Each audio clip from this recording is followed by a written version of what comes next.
on business environment reform in Bangladesh, agenda for the interim government.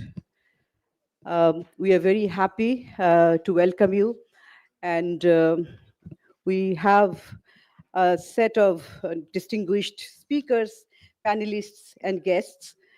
Let me introduce you some of those who are already here, and the others are on the way. So we are very happy to have with us Professor Lutfi Siddiqui, Special Envoy on International Affairs to the Chief Advisor, Interim Government of Bangladesh, as the chief guest at today's program. We are happy to have Mr. Chaudhry Ashik Mahmood bin Harun, Executive Chairman, Bangladesh Investment Development Authority, as the special guest. And we also have a number of guests of honors. We have, okay, I'll introduce later, but we have here Mr. Javed Akhtar, President, the Foreign Investors Chamber of Commerce and Industry, FICCI. And we also have Ms. Amrita Islam as a distinguished discussant. She is the Deputy Managing Director of PICAD Bangladesh Limited. So there will be a presentation made by our research director, Dr. Khondaker Golam Moazzem. And I would like to thank once again and also thank the friends from the media and those who have joined us online on our Facebook Live. So as you can see, just to give you a context of today's theme, uh, Center for Policy Dialogue has been working on this issue for a long time. The annual program on business competitiveness, which we conduct in collaboration with the World Economic Forum. And this program has been going on since 2001. So every year we conduct a survey among the leading business entities in Bangladesh to understand the challenges and the recommendations for doing business in Bangladesh and how to improve that business environment. And these information is also compiled by World Economic Forum as part of their global competitiveness report. So this has been one of the important tasks of CPD. And today, I think this is the right moment to discuss, because as you know that on 5th of December, oh, sorry, 5th of August, we had a change in government. The student-led movement had ousted the previous government. And one of the important reasons for the movement was to have equal opportunity in the job market. But that was difficult, firstly, because we do not have adequate jobs in our economy. And secondly, whatever jobs were available, those were preserved for certain categories of the population.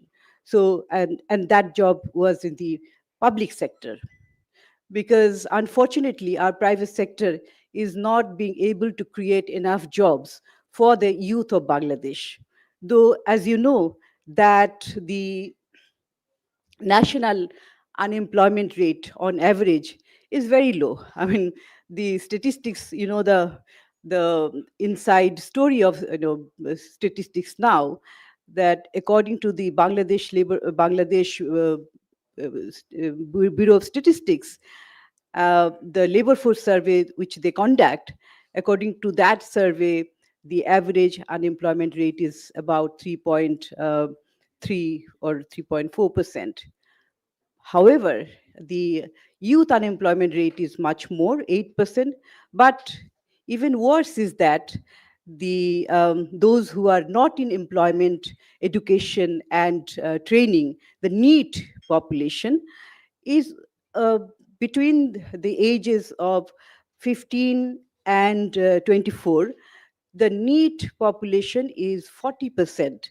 So these are the youth who are not engaged in any sort of gainful spending their time in gainful occupation, be it education or training or job. So this is an astronomical figure. And a country which wants to move forward, we are going to graduate in 2026 from the LDC category to developing country category. And that means that we have to move forward in a big way. So thank you. So this is, no, but if we keep these huge number of population unemployed and unproductive, the growth will be definitely hampered. But however, as I have mentioned, that our private sector is not being able to create adequate jobs. One of the reasons is that the investment is not increasing, be it private investment or foreign direct investment. The private investment has been stagnant over the last decade or so, around 23% of GDP. And the foreign investment is less than 1% of GDP. So one can understand that with this low investment, what kind of job market we can create. So, and the overarching issue here is that the lack of uh, a congenial and enabling business environment in the country whereby the private sector can invest here. So there are several bottlenecks, challenges, starting from the bureaucratic complexities, the lack of smooth infrastructure, not only the roads and highways, but also power and energy, availability of other utilities, the lack of adoption of technology, the lack of skilled human resources, political stability, lack of good governance. All these lead to circumstances and environment where the investors are not very encouraged or enthusiastic about investing. So we have a lot on the agenda, and we are very happy that two of the important persons in the government are here. They will guide us. But before that, we will hear from our research director, he and his team has undertaken this study on the basis of a survey. So Dr. Khondaker Golam Moazzem and Jannat Sharmin Chaudhuri, they have undertaken this study. I would now request Dr. Khondaker Golam Moazzem to present his study. Over to you, Moazzem. And another thing is that the language is language of choice. I think we will be speaking in Bangla and whatever. There is there's translation facility, right? Okay. Yeah. So feel free, whatever language of choice. Yeah. Thank you, Executive Director. As you have already heard that today we'd like to actually make a presentation on reform in Bangladesh's business environment and business processes, agenda for the interim government.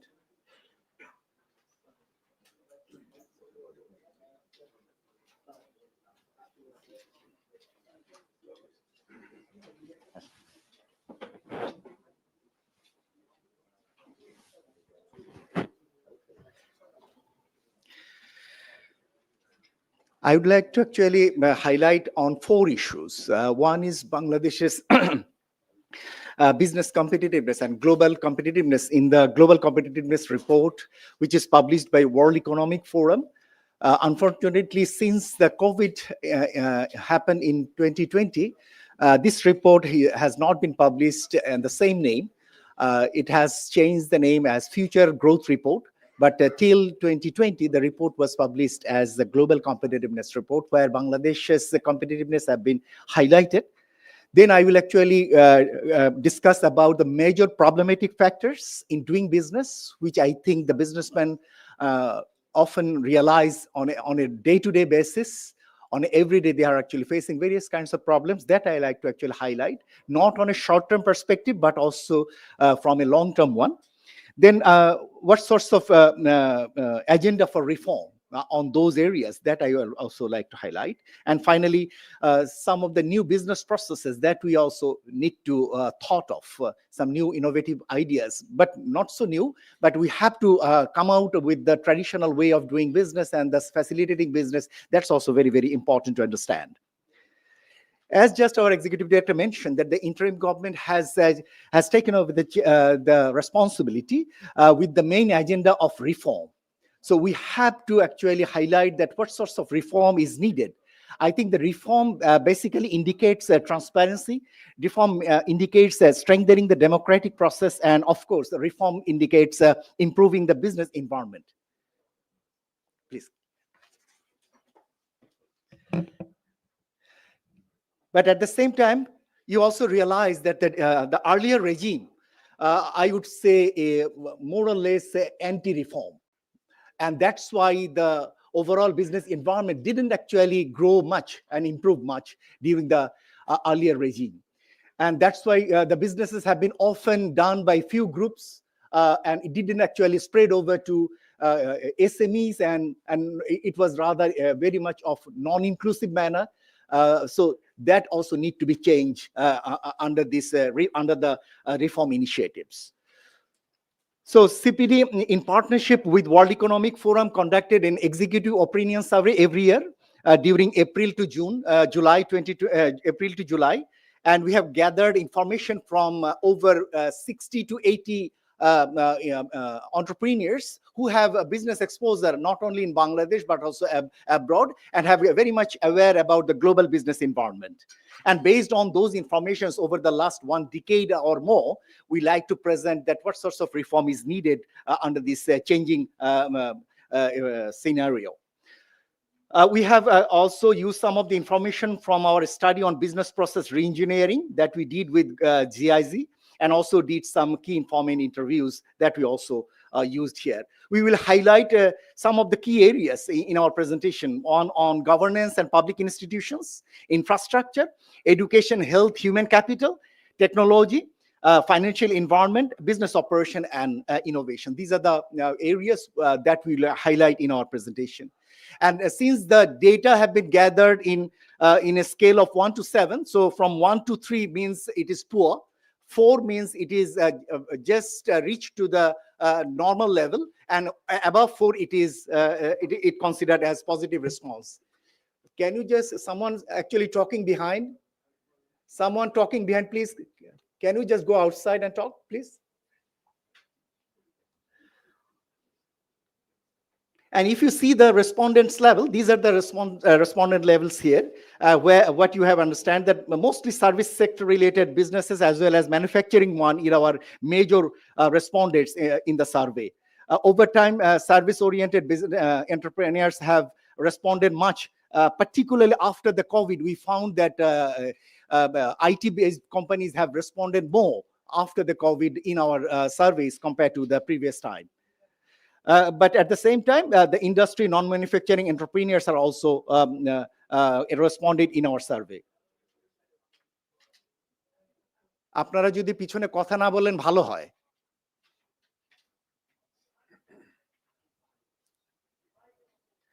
What is Bangladesh's competitiveness ranking? You see this figure. And you can realize that over the last 1 decade, since 2007 to 2019, Bangladesh's ranking didn't change much. It was 107 in 2007, and it was 105 in 2019. And in between, in only 1 year, its ranking has reached to 99.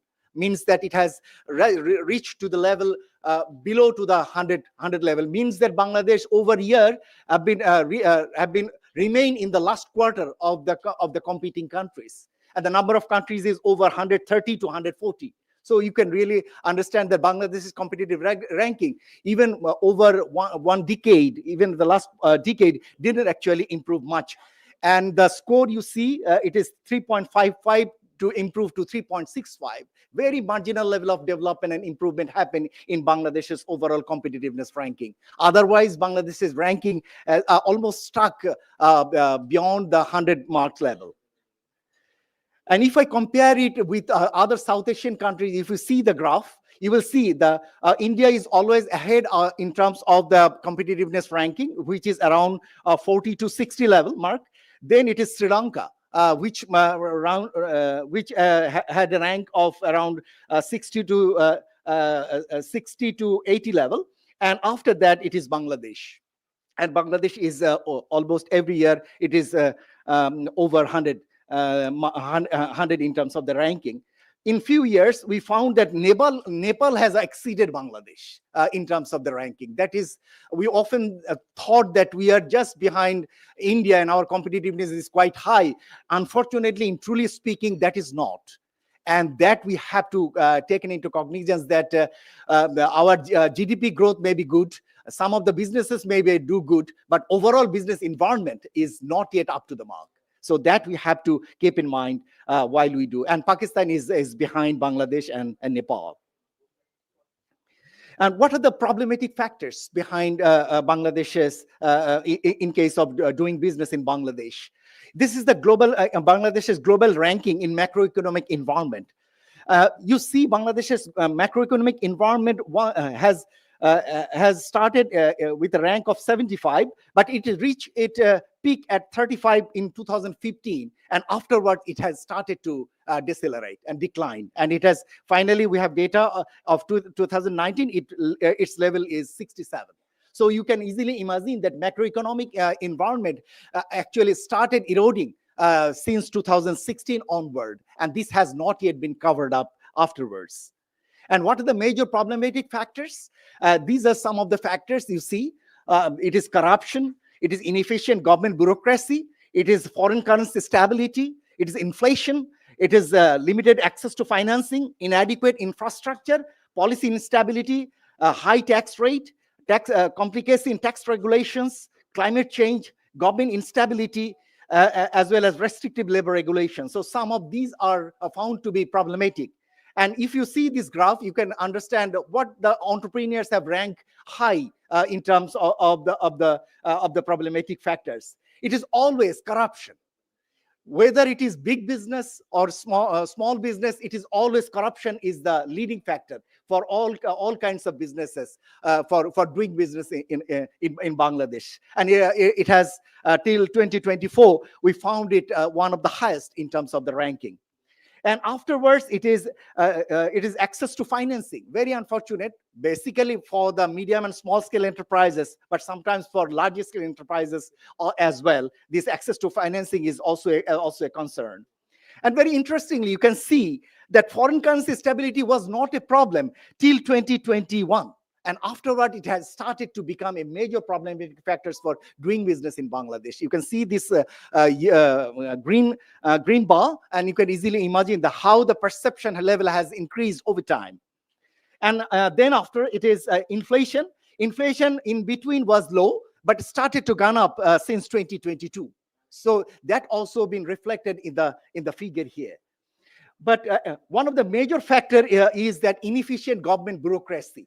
I think that has a very big words, but that is very, very well understood and well realized on an everyday basis by the businessman. That how the problematic bureaucratic system has made a huge cost to the business, and that has over the years almost equal level of a problem to the businesses every year. One of the big problem here is also inadequate infrastructure. Very interestingly, earlier year, the infrastructure problem was found to be quite high. In recent past, it was relatively less, but still, it is found to be still high. But somewhat the infrastructure problem found to be relatively less problematic in the recent past compared to the earlier regime. Then after some other factors I have found here, like it is policy instability. This is one. Then it is government instability is one of the factors, and some other factors. This is one important area that I also like to mention. This is called inadequate educated labor force is also found to be an issue for the businesses. And tax regulations is also some year found to be a problematic factor. And high tax rate is also is a concern. আপনারা কথা বলেন না, আপনারা প্রায় কথা বলছেন, disturb হয়, আপনাদেরকে বারবার বলছি কথা বলেন না। some of the risk factors for the next 2 years. There's a long list. I will not go with this, but this is a global list. Based on that, every country businessmen have ranked them. And you can see for the Bangladesh business fund considered that inflation as a top risk for the next 2 years. Same is the extreme weather and pollution. And also economic downturn is also some other aspect. Unemployment and poverty is some other important factors. So if I like to categorize them, it is found that economic risk, among the economic risk category, it is the inflation, then economic downturn and poverty, inequality, and illicit economic activity are the major concerns for the next 2 years, because this survey was conducted in April to July during the earlier regime. So the businessman is perceived that the same regime will continue. So they have actually given their reaction accordingly. On the other hand, from the societal point of view, unemployment, energy supply shortage, chronic diseases, and human rights issue are found to be some of the concerning factors. So that you have also realized from here. But what I like to also mention here is that in some of the indicators, we found that the performance was relatively always above 4, means that at least reach to the normal, not normal level, lower upper level that we found in some of the indicators. What are those? Very interesting. These are professional management, hiring foreign practice, labor-employer relation, hiring foreign labor, staff training, wage inequality improvement, women leadership, skill employment, air transport, inclusive workforce, technology, management skills, and finally found that government long-term vision. What I like to mention here is that most of the good indicators are mostly linked with the private sector, not with the public sector. That is the one of the realization, that those indicators which businessmen found to be relatively good are mostly related with the private sector, meaning that the private sector itself actually been driven to improve their own capacities, own qualities. And there is not so much of the government intervention that contributed to their improvement during the earlier regime. And all are soft infrastructure. And that you have also can understand through this figure table. And what about this? And some of the indicators we found a declining performance, even compared to 2008 to 2024. Even some of the indicators have declined. What are those? Hiring foreign practice is a decline. Pay productivity relationship declined. Judicial independence was one of the highest declining area. And irregular payments in judicial decisions is another important area where the businessmen perceive that the performance rather declined over time.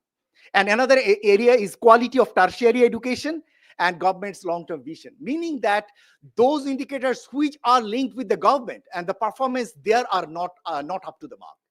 So this we have to keep in mind, that businessmen been always suffered by the performance, not only by the logistic support that need to be provided, but also the dispute settlement issues, but also the labor force that is to be prepared and over years for the job market, which are responsible mostly to the public sector, are also not up to the mark. So we have to keep in mind that businessmen are looking for better business environment where government has yet to actually provide adequate facilities and services that we have to do in the coming years. Then let me go to the agendas in different areas. Let me actually go area-wise performance during the last decade. First is the governance and institution.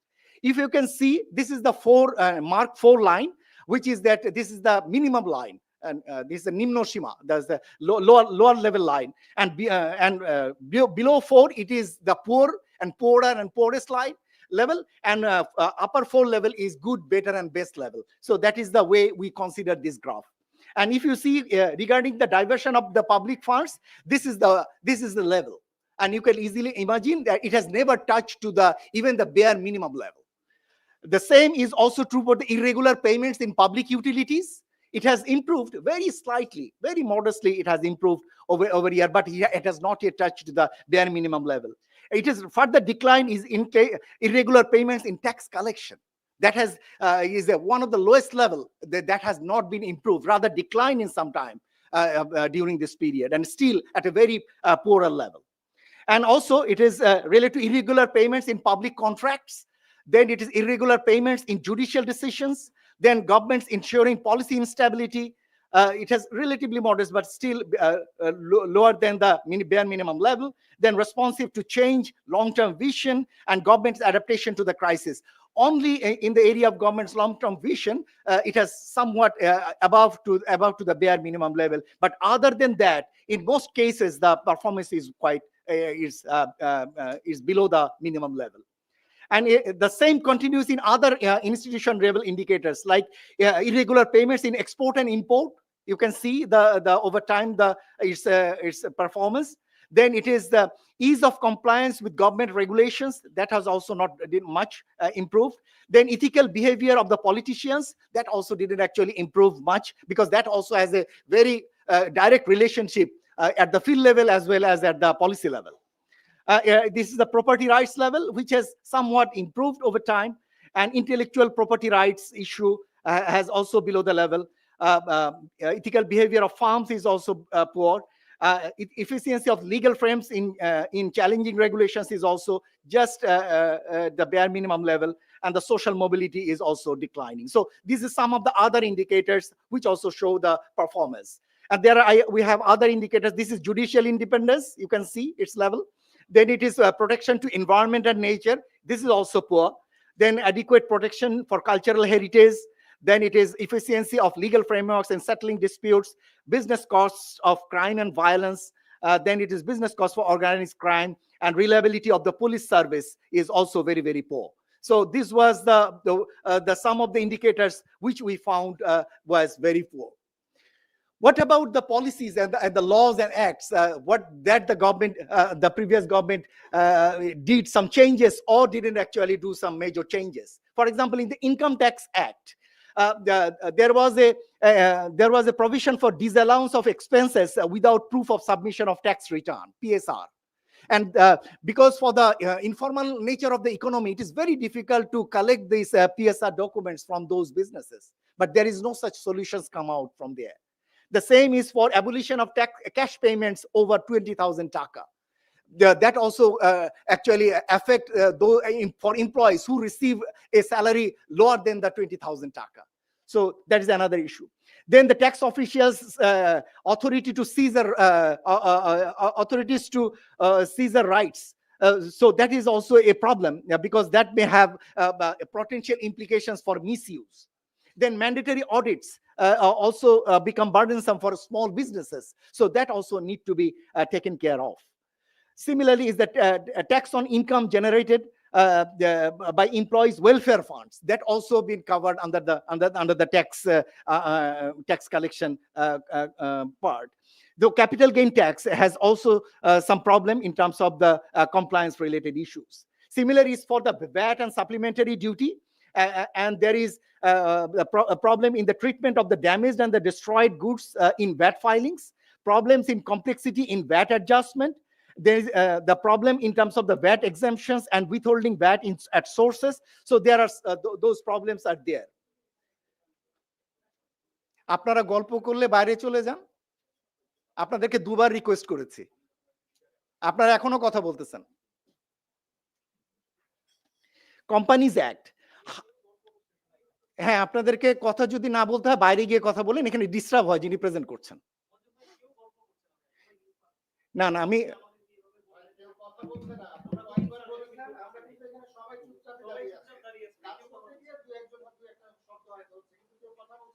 আমার তো পড়তে disturb হচ্ছে ভাই।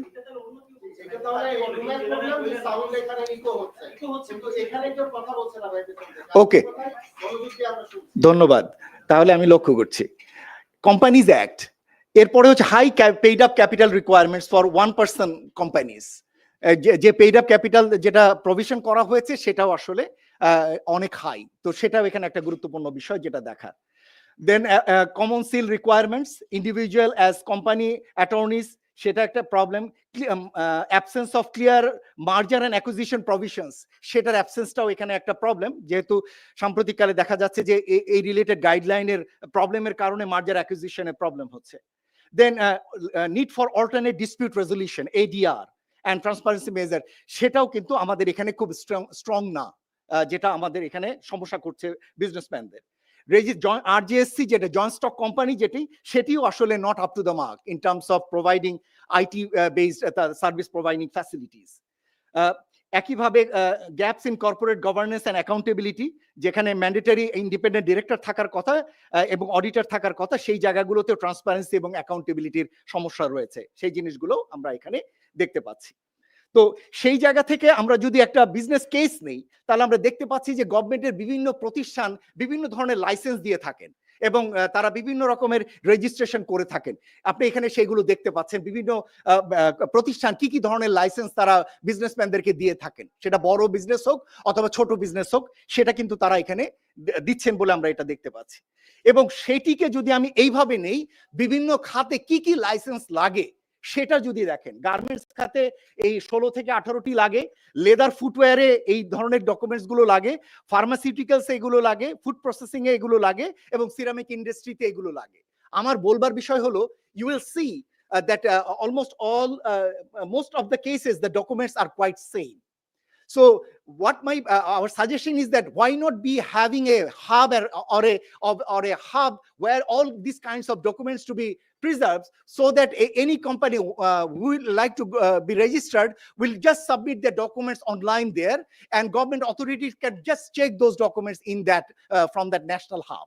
So that kinds of mechanism we have to consider in the future, that there should be a common repository or a common information hub available in the public domain, and that hub will be used for every public entity for checking the company's legality or checking companies' other requirements and compliance issues. So that otherwise what we have heard, that in every step the businessmen need to produce and reproduce, not only on online but to copy and printed documents are being expected, and there are several thousand of pages they need to copy for getting the license or getting the registration and for re-registration. So that are the areas where we think there are options and provisions where the system could be further improvised. Same is for the taxation system. And in case of the taxation system, there are several challenges in terms of the management part, capacity issues, and organizational part with regard to tax fraud and tax avoidance issue. And also there are often this VAT collection happen in a manual nature, and that is administratively intensive. So that also need to be digitalized, which has not yet been fully happened. And there are complaints from the businessmen regarding harassment from the VAT and tax authority for clearing payments. So how to improve that is another important area to look at. And we have found that 57% businesses complain that bribery is common in tax-related interactions. 57%, over half of the businessmen complain.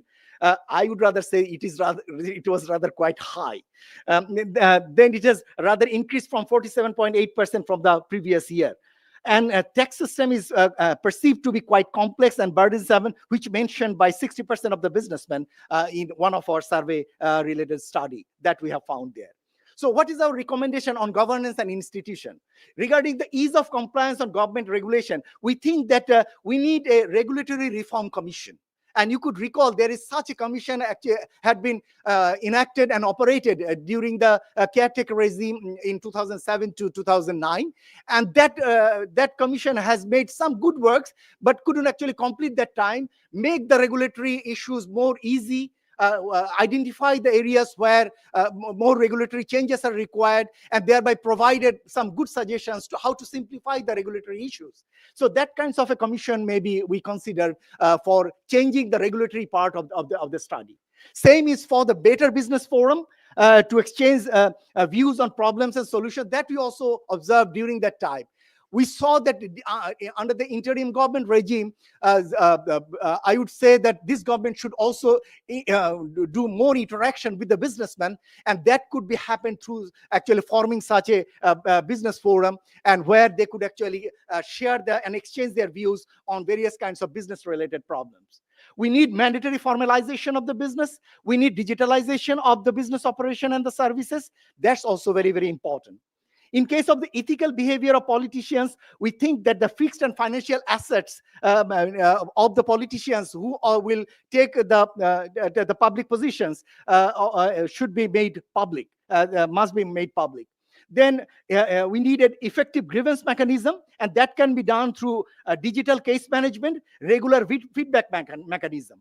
We think that in public and private offices, government can consider setting up ombudsman office. That is lack here in our country. And that ombudsman can happen in every public sector office, even in private offices as well. So that kinds of ombudsman kinds of mechanism we may consider for improvement of the public practices.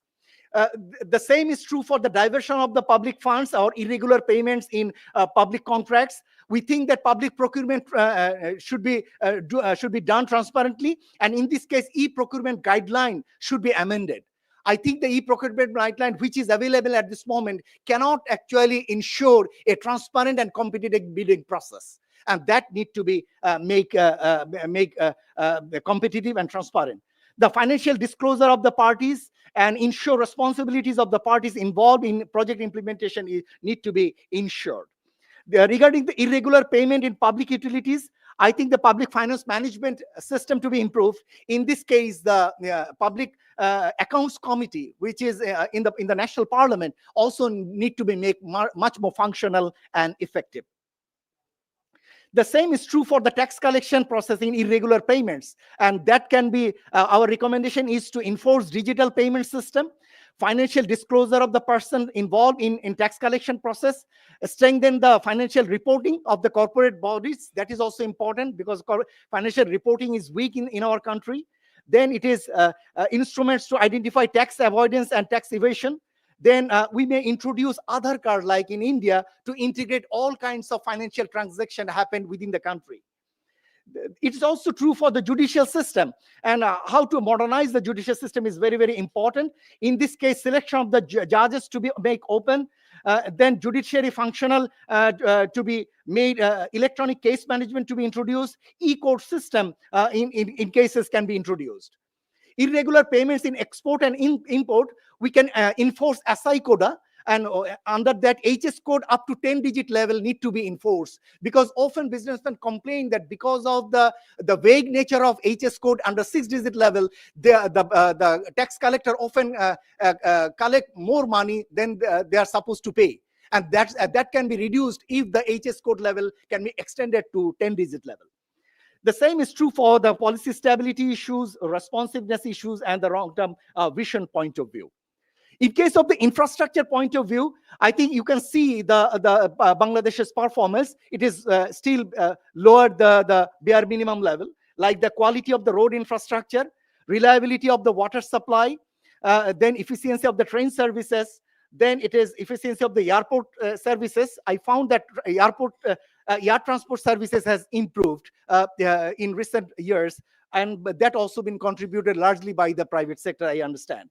And efficiency of the seaport services is poor. Efficiency of public transport is very, very poor. And quality of the railroad infrastructure, port infrastructure, quality of the air transport infrastructure is also not up to the mark. So this is the overall scenario of the performance of the infrastructure. So what could be done? Though we are not expert on the infrastructure, but we consult with some of the infrastructure-related experts. We need a traffic task force. I think already there is a task force formed. I think that task force need to work on a long-term basis. A medium-term measures could be building information modeling technology in construction management of highway. On the long-term basis, I think integrated transport and land use planning is very, very important. And the size of the roads and highways, whether it should be 2-lane or 4-lane, that also should be determined through proper research. But because there is often wastages of land we found while the roads or highways been developed. but that could be easily reduced. The waste can be easily reused. The choice of technology in designing infrastructure is also poor. That also need to improve. Then it is multiple stakeholders consultation is also improved in terms of the efficiency improvement. In case of the selection of the raw materials is also important in case of the road development, because often we found that the roads which are being newly built are often been dilapidated within a very short period of time. There is the pre-feasibility and the feasibility study required that often were not been followed earlier regime, and we think that those are very, very important in this case. Reliability, the water supply, I think the water challenges need to consider with the perspective of climate change and the population growth. And long-term water sustainability in water supply would be a major issue in the coming decades. In the port and railway, I think integrated railway network is needed with port supportive financial system. Dhaka Chittagong corridor need to be improved. Port operational practices also need to be improved in financial management and operational efficiency. And also we need to reduce the port-induced semi-trailer truck traffic. Rather, we have to promote rail and river connectivity instead. So that we have to take it into consideration. Public transport system, we can consider intelligent traffic system, traffic signaling system, and also increase the bus and trains, also monorail and light rail system can also be considered. In case of the financial environment part, you can see this is the overall situation. The venture capital, the performance is below the mark. Financing the SMEs is still quite low, though it is better than the venture capital point of view. Soundness of the banks, you can easily imagine that how over time the soundness of the banks has deteriorated. And you can see that since 2017, it has reduced a bare minimum level. And before that, it was above the minimum level, but it was still deteriorating. So over the since, I think, the 2011, the banking sector has started declining. And that has, over time, has continued here. And the strength and auditing and accounting standards, though improved over time, but still not up to the mark. So what is the suggestions on the financial environment point of view? For limited access to financing, particularly SMEs, we can think of inclusive financing like lower collateral demands, financial aid and mentorship, and where I think Bangladesh Bank, SME Foundation, BIDA, and other institutions can work. High interest rate and lengthy approval process can be addressed through reassessing the interest rates and more flexible lending criteria. So that is very, very important. Then we also need innovative credit assessment for the SMEs and startups, because that often it is considered to the same, apply the same criteria for all, which is not actually justified for the SMEs and the startups point of view. The fragile condition of the commercial banks, though it is very harsh, but we cannot say, we cannot actually, we must mention here is that they need to have some stronger actions, like a shutting down of some of the banks, which are very difficult to survive. And then the negative effect of the demutualization, and where independent directors and central bank supervision role to be improved. And for the soundness of the banks, dispute resolution committee to be formed. Banking ombudsman is also needed at individual banks as well as at a collective level. In case of the education and the human capital, what I see, the overall performance of the primary education, you can here see the rank and the overall score, quality secondary education.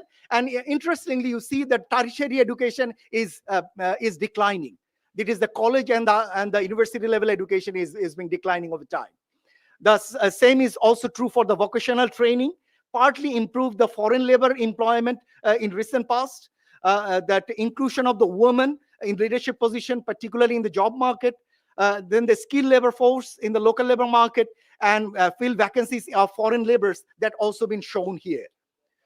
And also, you can see here the wage inequality part didn't actually change much over time.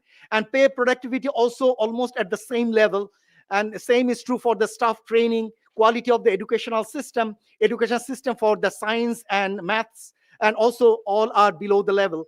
And flexibility of wage determination is to some extent above the level, is also observed during this period. Accessibility of the healthcare services, then it is the social safety net programs is poorer. Then it is country-specific attracting talents, labor market issues, then critical thinking of teaching, educational system to teach, digital system, and internal labor market mobility is further declining during this period.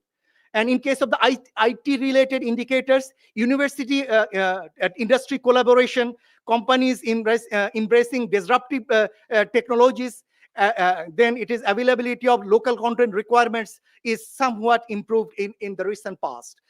So this is the overall position of the education, technology, and the human capital indicators. Our suggestion here is that quality of education, in case of the primary education, it should be extended up to class 8 level, and the vocational training needs to be integrated in the primary and the secondary level education. In case of the skilled employee in the labor market, I think Ministry of Education need to work closely with other ministries like Ministry of Expatriate Welfare and Ministry of Labor and Employment. And it is also important to include the technical training center under the jurisdiction of Ministry of Education. In case of the social safety net program, we think a comprehensive database is very, very important.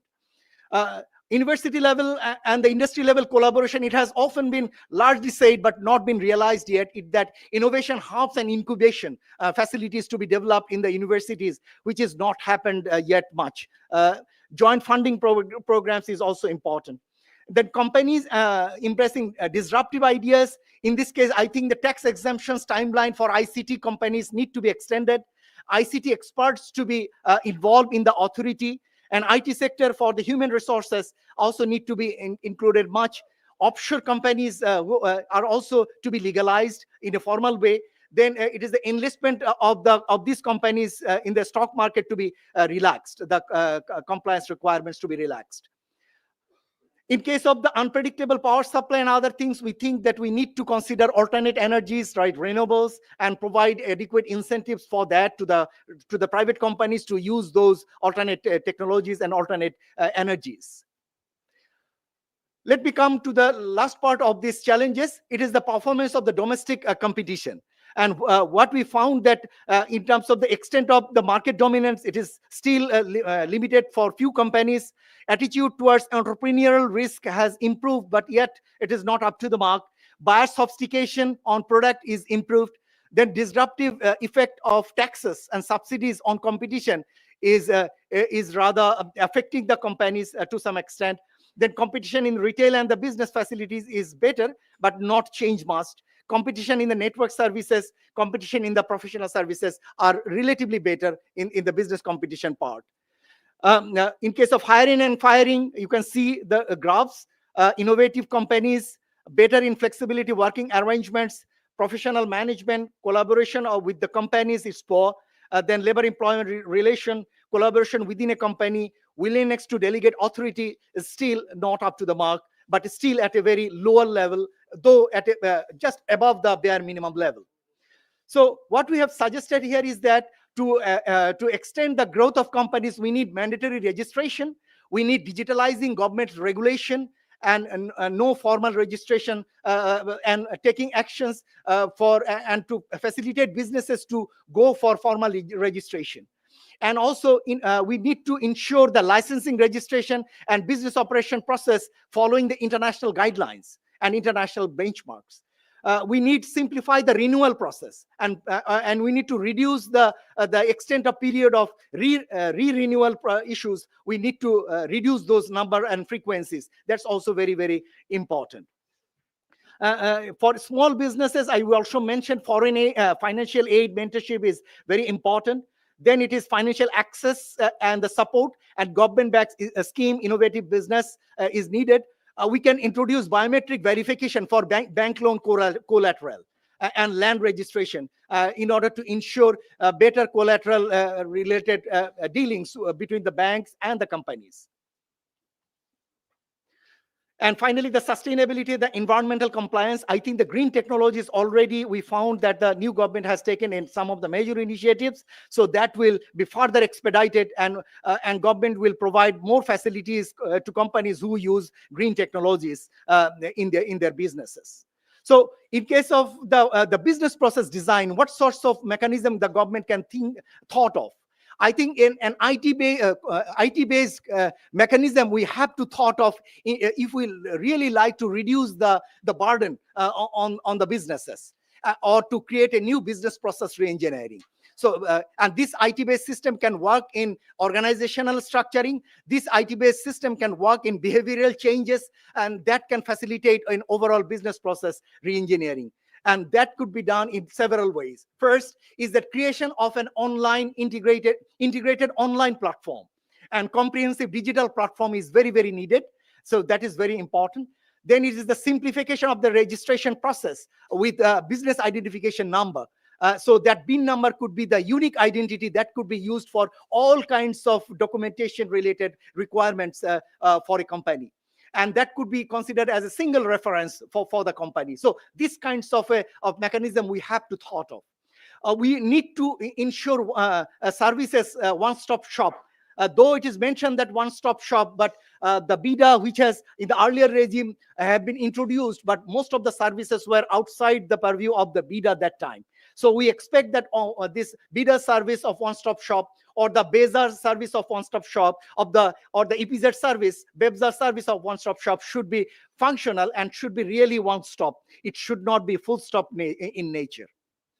The digital transformation and the government services, all government services to be available digitally. Tax filing, customer clearance, environmental approvals should be done. And if needed, government can use AI facilities to identify various kinds of the compliance requirements of the companies if that is really need to. So e-governance solutions will be the future of the Bangladesh in case of promoting the business in the country.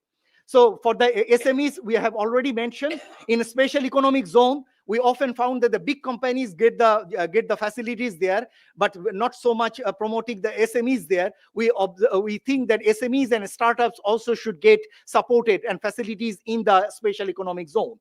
And incubation centers is also need to be provided with proper facilities. Financial access and support, like reforming the banking in the financial sector, is like lowering the interest rate in a competitive basis. Streamline the loan processes is very, very important. Government-backed schemes also needed, like funding and the grants for innovative business and ideas. Capacity building and skill development, it is often said, and you all know what to do.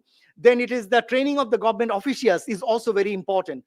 Often government officials thought that they have full of ideas, and they are not very much ready to share their ideas with the private sector. That kinds of exchange of knowledge and views and perspective is very, very important in order to improve the overall bureaucratic practices facilitating the businesses. And finally, robust regulatory system, like regular updating and simplification. Independent regulatory bodies are also very, very important. Robust monitoring system and feedback loop also will be there under this IT-based system. Robust monitoring and the feedback system also to be there. And finally, the green technology use and environmental impact assessment should be also being made mandatory in case of doing business in the future. So thank you for your patient hearing for this long deliberations. Thank you all. Thank you, Moazzem. Moazzem, do you have any timeline for this recommendations you have made? How many years it's going to take? Anyway, this has been a very exhaustive presentation. You can easily understand that this is a long process, but we hope that some of the measures will begin during this interim government. So now I'd like to request Ms. Amrita Islam, who is the Deputy Managing Director of PCARD Bangladesh Limited, to make some comments. So you have about 6 to 7 minutes. I know we have taken a lot of time. We should have been given, we should have given you more time, but just start, then we can come back later on. Yeah. Sure. Thank you, Ms. Famida, for giving me the floor. My name is Amrita Makin Islam. I'm the Deputy Managing Director of PCARD Bangladesh Limited, and I am representing the leather goods and footwear sector of Bangladesh today. So it was, thank you, Mr. Moazzem, for your very enlightening presentation, and it echoes very much the sentiments that we have been experiencing in our business community. In my remarks, I will talk from the point of view of an exporter and a manufacturer based in Bangladesh and from the export sector. And my remarks are very much in line with what Mr. Moazzem has presented, because we have seen a certain level of inertia over the past decade, and which has really resulted in the country falling behind on key areas in attracting local investment and FDI, and creating a diversified export product basket, and transitioning into a viable, robust economy which is less vulnerable to external and internal shocks. I would like to limit my discussion to 4 key points so that I can stay on time. The first point that I would like to talk about is the ease of doing business in Bangladesh, which Mr. Moazzem has presented quite exhaustively. So recently, we underdid a study in our company as well. And in terms of the number of documents needed to open a new business in Bangladesh, it's 170 documents that are needed. And if we put that into perspective internationally, 23 are needed in Cambodia, in Indonesia, 20 are needed, and in Vietnam, 21. So right now, in light of the US elections, there's tremendous amount of interest for investors to move out of China and to set up manufacturing bases in Bangladesh. The primary driver of this impending adverse trade relationship between China and US, and in light of the Trump administration coming into place. Additionally, there are many low-hanging fruits which are present for Bangladesh, which is the Indian market, which presents quite an interesting opportunity as a destination for Bangladeshi exports. Just to give an example, in 2022, India imported $1.5 billion worth of footwear, out of which 737 million came from China. Due to an increase in import duty on Chinese footwear from 25 to 35% in India, a unique opportunity has opened up for Bangladesh, whereby these Chinese companies who are currently facing high tariff barriers to India are collaborating with Bangladeshi shoemakers by bringing in components from China, making the shoes in Bangladesh, and exporting to India. This triad of market access into these 3 apex economics, India, USA, and China, will be a game changer for Bangladesh. And I believe that this is quite a unique point in international trade that we stand on at the moment for the country. However, the primary deterrent to this will be the stifling red tape of permits and licenses that we currently face. My second point of discussion will be the speed to market factor. Due to the limitations of our Chittagong port at the moment, we are denied faster connectivity to destinations such as US, EU, Australia, and Japan. Shipping lead times to these destinations from countries such as Vietnam, Cambodia, and China are typically 25 to 30 days, whereas from Bangladesh, it is anywhere between 40 to 55 days. The high transport time is both due to the limitations of the Chittagong port to allow docking of mother vessels, as well as the inefficiencies that exist within the operation of our port authority. Furthermore, most of our export businesses also have import dependency for raw materials, and these inefficiencies further cripple our manufacturing lead time. The standard manufacturing turnaround time in Bangladesh is 90 days, which in Vietnam is 40 to 45 days. In addition to remedying the port operations in Chittagong, we should also be focusing on making the infrastructures that we currently have available functional, like the Mongla port, currently with better connectivity to the southeastern part of our country. We should be better utilizing the present infrastructure. Due to operational inefficiency and sheer lack of transparency regarding the scope of operations of the Mongla port, we're not being able to utilize this port to its full potential. In terms of international business, the speed to market factor will be a transformational factor for Bangladeshi manufacturers and Bangladeshi exports. The third point that I would like to highlight on is the complexity of taxation structures and foreign currency regulations in this country. A simple baseline indicator that a foreign investor will work on is that If their investment in a foreign country does not work out, would they be able to cash out and repatriate their capital? This baseline reassurance needs to exist in our business ecosystem if we are to project ourselves as an economy that is vying for FDI. Moreover, the one-stop services that have been promised to foreign investors need to be rolled out, and the communication regarding these services need to be very clear so that in the international arena, a strong business case can be made for Bangladesh as a feasible recipient of FDI. My fourth and final point will be the need for product diversification in the country and for our export basket through providing equal policy support to all export sectors. A country with an export value of $55.79 billion, out of which 47.838 billion is RMG dependent, is extremely vulnerable to external and economic shocks and movements in the market. The case for export diversification is quite old, and some might even call it trite. But the dangers of not taking actions are significant and manifold, and we're already facing it presently. With rising wage costs and increasing instability of manpower management, the manufacturing of textiles and RMG is increasingly becoming more automated and machine-driven.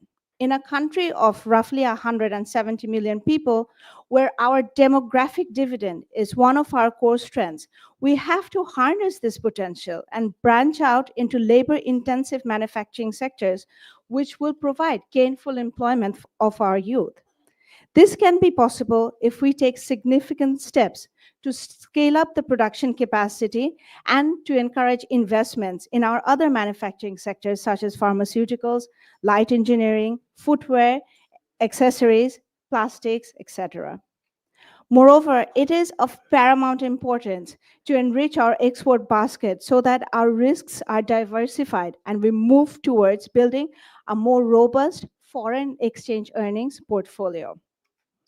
In light of the historic year that we've had this year, 2024, where we've seen that the sheer power of determination for change and reform bring about this momentous change in government, we hope to see reform, response, and cognitive policy support, which is much needed to transform our economy.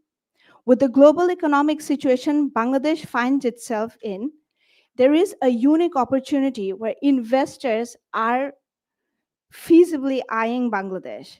We need to step up ourselves and equip ourselves to cash in on this opportunity. Over the last 15 years, we've been talking about this, but we actually need to walk the walk now if we are to see any tangible and feasible results and galvanize ourselves into making the reforms into reality and seeing what we have prescribed into action. Thank you. That's all from me today. Thank you very much, Amrita, for those valuable 4 points. Yes. Oh, okay. Photo session. Okay.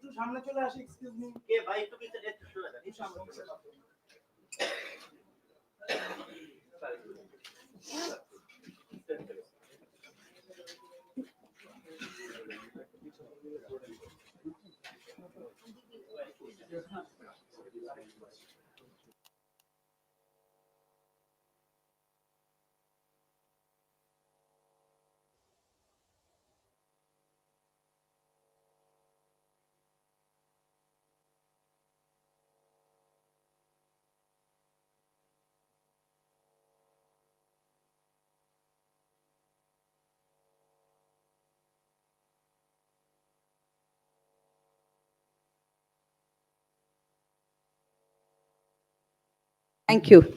Thank you. Okay, thank you, Amrita, once again.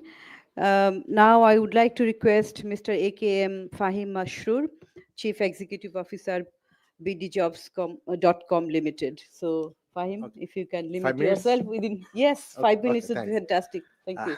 Thanks, Famidapa. Can I use both Bangla and English? Yes. Okay, sure. Okay. আচ্ছা, একটু unpopular or একটু controversial একটা জিনিস নিয়ে শুরু করি. Just lot of you may have actually read that news.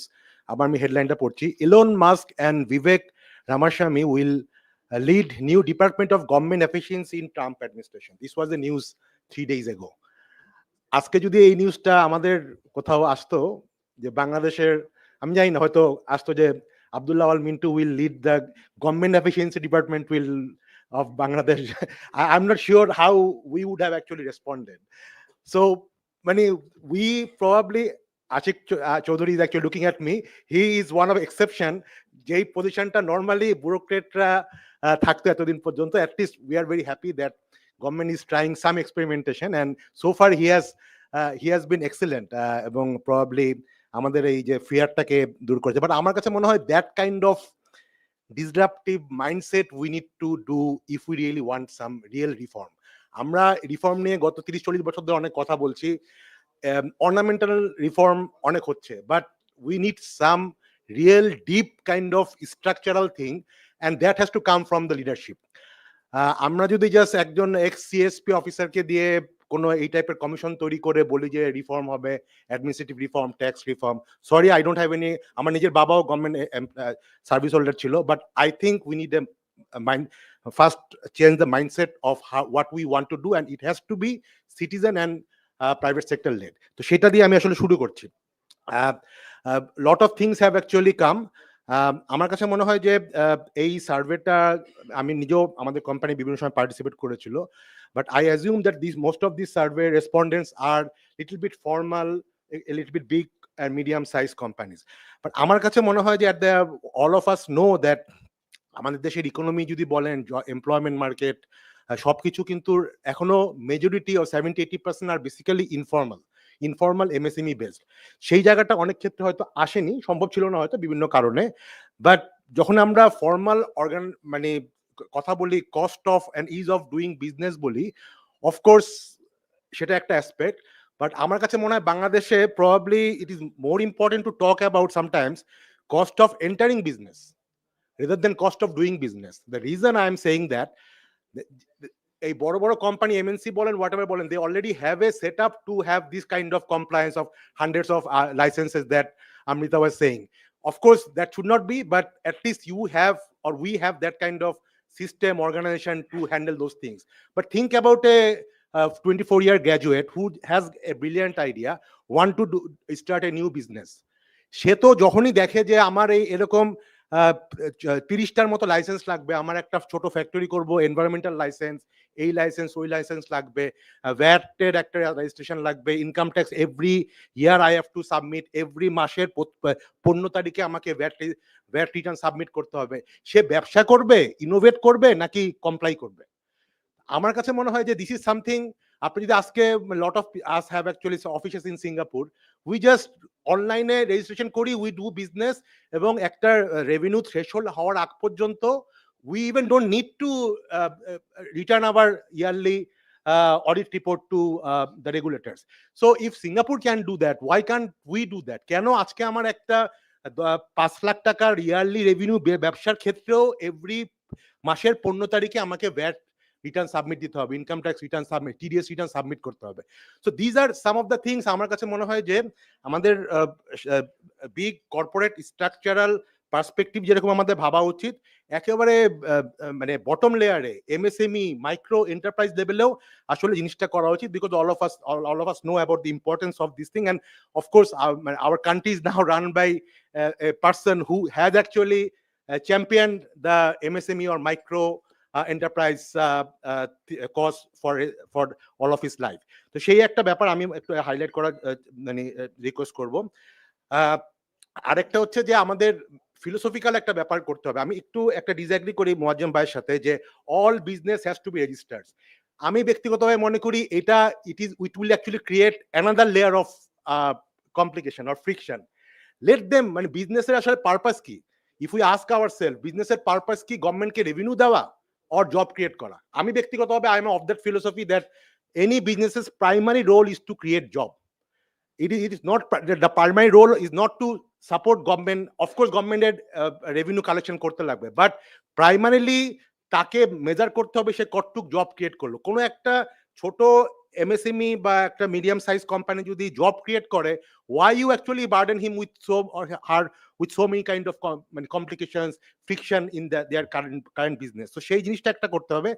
I'm very happy that Moazzem bhai has actually mentioned about lot of digitization and all other things, এবং also NID and all those things. দেখেন NID বাংলাদেশও interestingly বাংলাদেশে আমরা 2007-8 সালে election কমিশনের database করলাম, 2007 সালে in fact India 2008 সালে they made Aadhaar, what you mention, তারা আধারের উপর ভিত্তি করে এখন এই each and every citizen services, each and every financial services, insurtech বলেন, লেন্ডিং বলেন, সবকিছু is based on that infrastructure called Aadhaar, which is the national ID.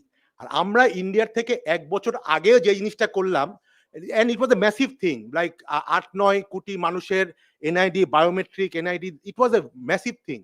So we successfully did that, but ওই জিনিসটাকে আমরা ওইখানেই রেখে দিলাম, ওইটাকে আমরা ফার্দার কোনো আমাদের ইন্টিগ্রেশনের মধ্যে আমরা ইউজ করলাম না, and that's why we are actually lagging behind. So আমরা ইনফ্রাস্ট্রাকচার, ফিজিক্যাল রোড টোড নিয়ে অনেক কথা বলি, কিন্তু এই যে ডেটাটা যে একটা ইনফ্রাস্ট্রাকচার হতে পারে সেই ব্যাপারটা কিন্তু আমাদের রিয়েলাইজেশনও নাই। Because এটার যে implication, for example we are talking about MSME type of things, এখানে সেলিম ভাইও এখানে ছিলেন বা অনেক ব্যাংকার্স আছেন, they can't actually lend to any MSME because they don't have any data. তো সেই ডেটার লেয়ারটাই কিন্তু আসলে আলটিমেটলি এই এনআইডিতে বাংলাদেশে এখন আছে 18 বছরের উপরের লোক, তাদের শুধুমাত্র আইডেন্টিফিকেশন আছে, 18 বছরের নিচের কারো আইডেন্টিফিকেশন নাই। এবং এই এনআইডিটা is also kind of lot of the things have done corrupted হয়েছে, এটার লিকেজ হয়েছে, অল দিস থিংস। ইন্ডিয়াতে যেটা করেছে, দেয়ার was in 2001 or 2020 they came up with a architecture called DEPA, which is called Data Empowerment and Protection Architecture. This is something which actually allows people to have control on their own data and share. Because data কার, আমি যদি আমার একটা ব্যাংকে আমার একটা statement থাকে, এই ডাটাটা যদি আপনি আজকে চান এই স্টেটমেন্টটা দিয়ে একটা ছোট ব্যবসায়ী অন্য একটা ব্যাংকে লোন নিবে, তখন বলবে কি আরেকটা ব্যাংক তুমি ওখান থেকে একটা সাইন করে নিয়ে আসো। Why that process should be so complicated? Why can't I just have a at my fingertip that আমি সে ব্র্যাক ব্যাংকে আমার স্টেটমেন্ট আছে, ব্র্যাক ব্যাংকে আমি ট্রানজেক্ট করি, আমি প্রাইম ব্যাংকে লোন চাচ্ছি, আমি জাস্ট ব্র্যাক ব্যাংকের অ্যাপে যেয়ে শুধু একটা ক্লিক করব এবং that data will be shared to prime banks to give me some kind of credit or lending. So এই টাইপের যেই ফ্রেমওয়ার্ক বলি বা আর্কিটেকচার বলি, that has to be centrally initiated. We are very happy that government একটা act করতেছে, Personal Data Protection Act, but that is much more on the privacy aspect. We are actually urging the government to have the empowerment aspect as well, along with the privacy and protection. So I need to protect my data, at the same time I need to have my own control on that data so that I can monetize from that data. Amar data kintu monetize kortese Google, amar data monetize kortese Facebook, and they are making money out of that, but I am not kind of monetizing my own data. সেই অ্যাসপেক্টটা আমাদের as a infrastructure পার্সপেক্টিভে, soft infrastructure পার্সপেক্টিভে আনতে হবে। আমি শুধু শেষ করবো, যেহেতু টাইম কম, এমপ্লয়মেন্ট অ্যান্ড জব, যেহেতু ফাহমিদা আপা শুরু বলেছিলেন যে আমাদের একটা বড় ইস্যু হচ্ছে আমাদের youth unemployment has actually মানে spiked in last 10 years. Though we had good kind of growth in manufacturing others, but it has been a primarily and jobless growth. তো সেই জায়গাটাতে আসলে আমাদের কাছে মনে হয় যে আমরা যখন দেখলাম, কালকেও আমরা একটা রাউন্ড টেবিল করলাম, সেখানে দেখা যাচ্ছে যে আমাদের যে unemployment problem is much more with the graduates, not with the low level, যেটা 4% মতো বলা হচ্ছে। মানে আপনি যদি আবার গ্র্যাজুয়েটদের বলেন, আমাদের ডাটা বলতেছে ইট ইজ মোর দ্যান 50%। মানে একটা গ্র্যাজুয়েট যে কোনো জায়গা থেকে, প্রাইভেট ইউনিভার্সিটি হোক, গভর্নমেন্ট ইউনিভার্সিটি থেকে হোক, অথবা ন্যাশনাল ইউনিভার্সিটি থেকে হোক, তার পাস করার 2 থেকে 3 বছরের মধ্যে বা 4-5 বছরের মধ্যে সে কোনো জব পাচ্ছে না। 50% of them don't get any job. So this is a huge kind of social and political issue that actually exploded in last July. All of us know that. কিন্তু আমরা কি ওইটা নিয়ে কোনো স্ট্র্যাটেজিক কাজ করছি কিনা? দেখেন আমাদের দেশে প্রতি বছর 10 থেকে 12 লাখ লোক মিডল ইস্টে যাচ্ছে, মালয়েশিয়া যাচ্ছে, whereas আমার দেশের এগ্রিকালচারে গ্রামে লেবার পাওয়া যায় না, আমাদের দেশের ফ্যাক্টরিতে লেবার পাওয়া যায় না। So I think we have to have a kind of policy যেখানে আমরা লো স্কিল যারা ম্যানুয়াল জব করবে তাদেরকে আমরা বিদেশে পাঠাবো না, বরঞ্চ আমাদের এই যে গ্র্যাজুয়েটটা বার হচ্ছে যাদের 50-60% আনএমপ্লয়েড, তাদেরকে সামহাউ ল্যাঙ্গুয়েজ ট্রেনিং দিয়ে হোক, অন্যভাবে হোক, বাইরে পাঠাতে লাগবে। So for example Europe is actually looking huge amount of this type of graduates, যারা অত হাই স্কিল না but medium skill, but they have to understand the local context and everything. Germany is very aggressive, Japan very aggressive. আমি ওইসব কান্ট্রিতে আবার English চলে না, তা আমি ইংলিশ শিখাই তো ওদেরকে ওখানে পাঠাতে পারবো না। আমি why don't government actually create a scheme that আমি আগামী 2 বছরে 5 লাখ লোককে জার্মান শেখাবো, 3 লাখ লোককে আমি জাপানিজ শেখাবো, 2 লাখ লোককে আমি ইতালিয়ান শেখাবো। অটোমেটিক্যালি দেখবেন একটা বড় প্রবলেম সলভ হবে, they will earn much more money for the country and we can also solve the unemployment problem. তো আমার কাছে মনে হয় একটু strategically different type of thinking দরকার। যে ট্র্যাডিশনাল থিঙ্কিং গুলো আমরা করে আসছি, which is led by unfortunately the bureaucrats, এভাবে হবে না। I think the politicians or kind of thinkers should actually take the lead and give some kind of disruptive solution. এরকম ইনক্রিমেন্টাল সলিউশন দিয়ে I am not very hopeful that we can move ahead that much. Thank you. Thank you, Mashur, for your valuable comments. খুব কতগুলো out of the box chinta bhabna. Thank you for these innovative thoughts. So I would like to request now our guests of honor. So what I'll do that I'll give one person one by one, but I will also go back to the audience after each speaker speaks from now on. So I would give the floor to Mr. Javed Akhtar, who is the president of the Foreign Investors Chambers of Commerce and Industry, FICCI. Thank you, Famida. Thank you so much for inviting me today. And Dr. Moazzem, very passionate and a comprehensive one. It felt like যে interim গভর্নমেন্টের একটা এজেন্ডাই আপনি বলে দিলেন। হ্যাঁ, so এটা দেখে মনে হচ্ছিল যে পরিমাণ জিনিস করতে হবে। প্রথমত আজকে আমাদের ইন্টারিম গভর্নমেন্ট থেকে দুজন আছেন, স্পেশাল এনভয় এবং বিরা চেয়ারম্যান। ওরা দুজন কিন্তু ওনাদের প্রথম যে দিন ওরা শুরু করলেন এই রোলটা ফিকের সাথে বসেছিলেন। তো আমি আজকে যেটা বলবো সেটা কিন্তু নতুন কিছু হবে না, কারণ ওরা অনেক কিছু আমি জানি যে আমি কাজ করছি ওনাদের সাথে বেশ কদিন ধরে। ও ইয়েস, তখনও সে শুরু করেনি, ইউর অ্যাবসলিউটলি রাইট, দ্য বিরা চেয়ারম্যান তখনও শুরু করেননি। এবং ইনফ্যাক্ট প্রথম মিটিংটা for special envoy I think if I am not mistaken, absolutely ফিকের সাথে ছিলেন, তো এমন কিছু না। আজ সকালে আমাদের স্পেশাল এনভয় একটা পোস্ট দিয়েছেন লিঙ্কডইনে, এবং এটি কোজ ভেরি সিমিলার টু আজকে যে কনভারসেশন হচ্ছে। সেটা হচ্ছে আইএমডির একটা কম্পিটিটিভ রিপোর্ট বেরিয়েছে, সেটা হচ্ছে ইন্টারন্যাশনাল ম্যানেজমেন্ট ডেভেলপমেন্ট ইনস্টিটিউট একটা আছে, এবং ওটা 4টা সূচক দেখে: economic performance, government efficiency, business efficiency এবং ইনফ্রাস্ট্রাকচার, এই 4টা প্যারামিটার দেখে। এবং economic performance and business efficiency important, কিন্তু দুটো জিনিস কম্পিটিটিভনেসকে রিয়েলি ড্রাইভ করে। এবং আপনি যে রিলেটিভ দেখেন 4টা দেশের, একটা হচ্ছে গভর্নমেন্ট এফিসিয়েন্সি এবং আরেকটা হচ্ছে ইনফ্রাস্ট্রাকচার। এই দুটো is a big determinant competitiveness set করার জন্য, এবং এটা অলমোস্ট ইকোজ আজকে যেটা মহাজন সাহেব প্রেজেন্ট করলেন। না, আমরা যেটা বলি ওই কনটেক্সটে বিদেশি বিনিয়োগের জন্য আমি, এবং এই জিনিসটা আমি আগেও বলে এসেছি, আমরা ফিকিতে দেখি একটা ফ্রেমওয়ার্কে দেখি, সেটা হচ্ছে 3C ফ্রেমওয়ার্ক বলি আমরা। এবং 3C যেটা, সেটা হচ্ছে ক্রেডিবিলিটি, সেকেন্ড হচ্ছে কনসিস্টেন্সি এবং কেপেবিলিটি। প্রথম যে জিনিসটা সেটা হচ্ছে দেশের বিশ্বাসযোগ্যতা। কারণ একটা দেশের আমি যদি বিদেশি বিনিয়োগ আনতে চাই, ওই বিনিয়োগ যে নিয়ে আসবে তার কিন্তু দেশের উপর বিশ্বাস রাখতে হবে যে আমরা এখান থেকে ভ্যালু ক্রিয়েট করব, দেশের জন্য করব, বিদেশি বিনিয়োগের জন্য করব। এবং এবং আজকে মোয়াজ্জেম ভাই যেগুলো বললেন এর মাঝখানে কিন্তু অনেক কিছু আছে। আপনি যদি তাকিয়ে দেখেন আমাদের রেগুলেটরি ল্যান্ডস্কেপটা, যেটার কথা মিস অমৃতা বললেন। এবং আরেকটা বড় জিনিস হচ্ছে আমরা একটা দেশ হিসাবে আরবিট্রেশন, এডিআর কখনোই অনার করি না, very rare cases, and this is a very big issue, very big issue. ওখানে হাবিবুল্লাহ ভাই পেছনে আছেন, I am sure he will echo the same thing. কারণ একটা দেশের বিশ্বাসযোগ্যতা এটার উপর নির্ভর করে। এবং আপনি যদি তাকিয়ে দেখেন আমাদের যদি একটা সভারেনের সাথে যে কন্ট্রাকচুয়াল অব্লিগেশন থাকে, অব্লিগেশন করে সভারেনের সাথে হয়, ইন্ডিভিজুয়ালের সাথে হয় না, এবং সেটাকে অনার করা ইজ ভেরি ইম্পর্টেন্ট। সো এরকম অনেক কিছু স্ট্রাকচারালি আমরা কিভাবে ঠিক করতে পারি, ভেরি ইম্পর্টেন্ট। বিশ্বাসযোগ্যতা হচ্ছে আইপিআর রাইটস, পেটেন্টস, কপিরাইট।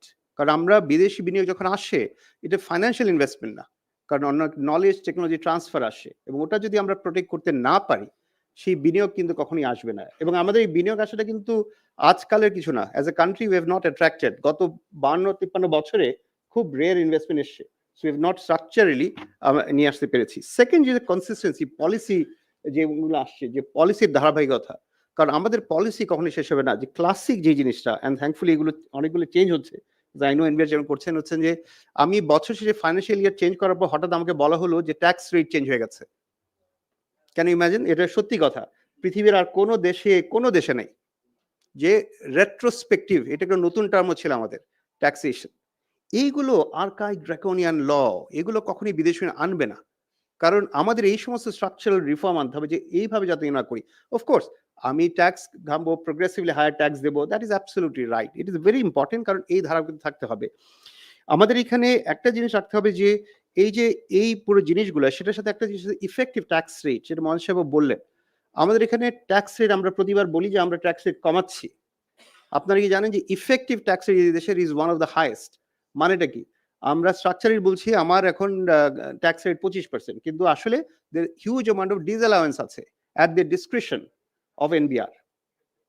এগুলোকে এলিমিনেট করতে হবে। হ্যাঁ, we must be clear, or say যে ট্যাক্স রেট ইজ 44-45%, এইটা কিন্তু দেশের ক্রেডিবিলিটি তৈরি করে না। ধর পলিসি এক্সচেঞ্জের ব্যাপারটা আমি বললাম, logistics is a very important একটা এলিমেন্ট। কিছুদিন আগে আমাদের এই ঢাকা ময়মনসিংহ হাইওয়ে বাস বন্ধ হয়েছিল। হ্যাঁ, ইট ইজ এ ব্যাকবোন আমার নর্থ বেঙ্গলের সাথে কানেকশনের জন্য, is a very important element. We can't have this sort of instances, we must have issues, challenges, সেই কনভারসেশন হবে। কিন্তু কিছুদিন ঢাকা চিটাগাং হাইওয়ে বন্ধ করে রাখলাম, কিছুদিন খুলনা হাইওয়ে বন্ধ করে রাখলাম, সিলেট করে রাখলাম, আবার ওইদিকে ময়মনসিংহ বগুড়া বন্ধ করে রাখলাম। It can't happen that way. কাল আমি গিয়েছি, I was, and what an amazing was, আমি বগুড়া গিয়েছি সকালে বেরিয়ে, in 4 hours I was in Bogura, I finished my business and I came back in 4 hours. That is how it should be, কারণ I have predicted যে এইভাবে হওয়া উচিত, 4 ঘন্টা আমি আসতে পারি, and it is possible. কিন্তু কেউ যদি বন্ধ করে রাখে সেটা তো হয় না। সো আমাদের যেটা করতে হবে যে ইনফ্রাস্ট্রাকচার ম্যাজিক্যালি চেঞ্জ হবে না, কিন্তু যেটা আছে সেটা যাতে এফিশিয়েন্টলি রান করে। অ্যান্ড ফাইনালি যে জিনিসটা, সেটা হচ্ছে ক্যাপাবিলিটি, সক্ষমতা বাড়াতে হবে আমাদের, এবং সেই ব্যাপারটাও আছে যে আমরা কিভাবে ইমপ্রুভ করি। আমরা টিপিক্যালি বলি যে আমাদের ওয়ার্কফোর্স খুব চিপ, actually incorrect statement. আমাদের workforce one of the lowest productive workforce. হ্যাঁ, the reality হচ্ছে আপনারা যদি workforce benchmark করেন, this is not the most efficient. আমি বাংলাদেশ থেকে, আমার আরেকটা রোল হচ্ছে আমি ইউনিলিভারের চেয়ারম্যান। অনেকে আমাকে জিজ্ঞেস করে কেন এক্সপোর্ট করতে পারি না। আমি এক্সপোর্ট করতে পারি না কারণ ইন্দোনেশিয়া বা ইন্ডিয়া আমার চেয়ে চিপার রেটে এক্সপোর্ট করতে পারে, একই জিনিস আমি তৈরি করি, because I am not productive. My factory needs to B much more productive. সেটা খুবই জরুরি, কারণ আমাদের এই ট্রান্সফরমেশনগুলো রিয়েলি দরকার, যেটা দরকার। আর ফাইনালি আমি জানি এগুলো অনেক কিছু আমাদের স্পেশাল এনভয় এবং বিটা চেয়ারম্যান বলবেন, ইনভেস্টর আনা দিয়ে কিন্তু কাজ শেষ হয় না। ইনভেস্টর একটা আফটার কেয়ার প্রয়োজন পড়ে। ইনভেস্টর দেশে আসলেই তো শুধু ইনভেস্টমেন্ট চলে আসে না, এরপরে অনেক কেয়ার, অনেক কিছু করতে পারে। আমরা অনেকেই পুরনো কোম্পানি আছি, সেটার জন্য আমাদের পক্ষে অনেক কিছু করা সম্ভব, কিন্তু আমাদের দরকার ইনভেস্টমেন্ট যখনই আমরা অ্যাট্রাক্ট করবো, ওদেরকে কিন্তু একটা অলমোস্ট, আমি যেটা বলি, আমি তো একটা মার্কেটিয়ার, আমি ওইভাবে চিন্তা করি যে আমাদের একটা ম্যাপিং করতে হবে, ইনভেস্টমেন্ট রোড ম্যাপিং জার্নি, এবং সেটা ম্যাপ করে সেটার এগেনস্টে আমাদের করা উচিত যে কি কি চ্যালেঞ্জেস হয়। আজ পর্যন্ত চ্যালেঞ্জেস হয়। আমরা এই বছর একটা বড় একটা অ্যাকুইজিশন করেছি, প্রায় 62 বছর পর ইউনিলিভার একটা জমি কিনেছে। এই জমিটা লক ইন করতে 30 মাস লেগেছে, বিকজ আমাদের ইনোভেশন সিস্টেম। কারণ অনেক কিছু আপনারা জানেন, জমি রেজিস্ট্রেশন করলে কেউ রিয়েল ভ্যালু বলে না, Unilever will always give the real value. হ্যাঁ, সো আমি যে টাকাটা দিয়েছি সেই টাকাটার জমি রেজিস্ট্রেশনে আছে, কিন্তু এইটা বোঝাতে হোল সিস্টেমে আমাকে যে কি পরিমাণ ইয়া হইতেছে। So let me not get into the detail, আমরা সবাই জানি, বাট ফান্ডামেন্টালি যে জিনিসটা, সেটা হচ্ছে একটা নতুন ইনভেস্টের জন্য ডিফিকাল্ট। ইউনিলিভার জন্য 30 মাস, আই থিঙ্ক, বিকজ আমরা এখানে আছি 62-63 বছর ধরে এগুলো করে আসছি, মেন্টালি উই আর রেডি। আমি যেটা 5 মাসের ভাই বললেনও, বিকজ আমরা ওই টেনাসিটিও আছে সেটা ড্রাইভ করার জন্য। আর কনক্লুডিং, এই 3C ফ্রেমওয়ার্ক, এবং এটা ইনফ্যাক্ট ওনারা দুজনেই জানেন, আমি বলি যে এই স্ট্রাকচারে আমরা কিছু করতে পারি। আমরা যখন এই রিফর্ম এবং স্ট্রাকচারাল চেঞ্জেস গুলো নিয়ে আসবো, যে জিনিসটা আপনাদের করতে হবে, কারণ you can't create or solve all the problems. So somewhere একটা প্রায়োরিটাইজেশন দরকার, হ্যাঁ, যে এই জিনিসটা, সেটা আমার রিকোয়েস্ট থাকবে যে এই প্রায়োরিটাইজেশন, এবং প্রায়োরিটাইজেশনের সময় স্ট্রাকচারালি কি চেঞ্জগুলো করা যায় যেটা have a lasting impact is the most important thing. এবং সেটার কিন্তু কনটেক্সট করতে হবে, আমাদের একটা জিনিস খেয়াল রাখতে হবে, not tactically but also making sure, because আমি জানি government is also working on a transition plan from LDC to middle income, এবং একটা বড় ওয়ারি থাকে এই ট্রানজিশনে আমরা মিডল ইনকাম ট্র্যাপে পড়ে যাই কিনা। এবং এই মিডল ইনকাম ট্র্যাপের কথা কিন্তু চিন্তা রাখতে হবে যে এইটা আমরা কিভাবে স্ট্রাকচারাল চেঞ্জগুলো করি যাতে না আসি। এবং এটার জন্য কিন্তু কয়েকটা জিনিস আমার রিকোয়েস্ট থাকবে। There is a fantastic report by World Bank. It's called Middle Income Trap. এবং ওটার মধ্যে কিন্তু ভেরি ইন্টারেস্টিং কয়েকটা এক্সাম্পল আছে, এবং এটা একটা এক্সাম্পল হচ্ছে the Korean model, where they have transition, and ওরা যেটা বলে দ্য 3I স্ট্র্যাটেজি, ইনভেস্টমেন্ট এর কথা বলে, ইনফিউশন, যার মানে শুধু ফাইন্যান্সিয়াল জিনিস না, বাট টেকনোলজি নো হাউ কিভাবে আমরা স্প্রেড করতে পারি, ডেমোক্রেটাইজ করতে পারি, অ্যান্ড ফাইনালি যে কাজটা করে দি কোরিয়ানস হ্যাভ ডান ইজ ইনোভেশন। এবং এই ইনোভেশনের ক্ষেত্রে আমাদের একটা জিনিস একটু খেয়াল রাখা দরকার, সেটা হচ্ছে যে আমাদের ইকোনমিকের ব্যাকবোন কিন্তু দাঁড়িয়ে থাকে কস্ট আরবিট্রাজের উপর। লেট মি এক্সপ্লেন, মানে কি, আমরা আরএমজি এত বড় কেন? কারণ আমি সবচেয়ে সস্তায় বানাতে পারি। আমি লেদারে কেন করব? বিকজ আমি সস্তায় আই ক্যান স্টিচ। হ্যাঁ, আমি বাইরে লোক পাঠাই কেন? বিকজ আমি সবচেয়ে সস্তায় লোক বাইরে পাঠাইতে পারি, তাই না? আমার এখানে হাইয়েস্ট ফ্রিল্যান্সার কেন? কারণ আমরা সবচেয়ে চিপেস্ট লেবারে ফ্রিল্যান্সিং করতে পারি। একটা জিনিস খেয়াল রাখতে হবে, যখন মিডল ইনকামে চলে যাব, যখন আমাদের এই কাজগুলো করতে হবে, তখন কিন্তু আমাদের অনেক কিছু ইম্প্যাক্ট করবে। আমাদের স্যালারি, মিনিমাম ইনকাম, সাস্টেইনেবিলিটি, এই সমস্ত জিনিস will add up to the cost. তখন কিন্তু আমরা এটা নিতে পারবো না। সো আমাদের যেটা খেয়াল রাখতে হবে যে আমরা এই স্ট্রাকচারাল রিফর্মে ফ্রম আ কস্ট আরবিট্রাজ, যে সবচেয়ে খরচ হচ্ছে নলেজ ইকোনমিতে কিভাবে যেতে পারি, এই ফান্ডামেন্টাল স্ট্রাকচারাল চেঞ্জগুলো will be very important. Because আমার ধারণা, আমরা যদি কস্টে বসে থাকি এবং আমরা যদি ডাইভার্সিফাই করতে পারি ওই আরবিট্রাজে, মিডল ইনকাম ট্র্যাপ থেকে কিন্তু আমরা আর বের হবো না। So with that I will end. এবং ফাইনালি মোয়াজ্জেম ভাই একটা জিনিস বলেছেন, এবং সেটা আমার রিকোয়েস্টও ছিল, আই থিঙ্ক ইট মেরিটস যে যখন প্রায়োরিটাইজ করবেন to put together a national economic council, because if you put together a national economic council, multiple government has benefited, এবং বিভিন্ন গভর্নমেন্টে, whether you look at Japan, Korea, ওরা যখন ওদের reform করেছিল, even doctor Manmohan Singh এর গভর্নমেন্ট যখন India open up হলো, that was the biggest thing যেটা হয়েছে, then he had a national economy. So তখন যেটা হয়, অলমোস্ট একটা অ্যাকাউন্টেবিলিটি থাকে, যেখানে আমারও অ্যাকাউন্টেবিলিটি আছে অ্যাজ প্রাইভেট সেক্টর কিছু কাজ করার, গভর্নমেন্টের কিছু অ্যাকাউন্টেবিলিটি থাকে। সো দিস ইজ আমার কিছু পার্সপেক্টিভ, যেগুলো যদি আমরা স্ট্রাকচারি করতে পারি এবং করতে পারি, তাহলে কিন্তু লং টার্মের জন্য আমাদের কম্পিটিটিভনেস উইল সিগনিফিকেন্টলি ইমপ্রুভ, যার মাধ্যমে আমরা বিদেশি বিনিয়োগ নিয়ে আসতে পারবো। অনেক অনেক ধন্যবাদ। Thank you very much, Javed, for those important points. You have been actually promoting this 3C framework, which is very clear, crystal clear, and it provides a roadmap towards improving the investment climate. And the other issue you have touched upon that very rightly, that we actually race to the bottom. So be it for ready-made garments or for the human resources we send to the other countries. So, but we do not want to be known as a country of cheap human resources. Rather, we would be competitive on the basis of our skills and efficiency. That's very important. And also, you touched upon the issue of becoming trapped, as a middle income country. So middle income trap, this is very, very crucial also. You see, we are about to graduate in 2026, but are we prepared for that? Probably not. I mean, unfortunately not, actually. So sometimes it is said that it was a political decision. Of course, it is a prestigious situation to be known as a country which is a developing country rather than an LDC. But we also have to, come to the reality that the challenges are huge and we are not very prepared, which includes actually human resource skills, efficiency, productivity, competitiveness, and all these things. And in order to avoid the middle income trap, the Korean model has been really an example. I remember a couple of months back, the World Bank had actually organized a seminar specifically how Korea had overcome this trap, come out of this trap, whereas the other developing countries in the Southeast Asian countries, even in the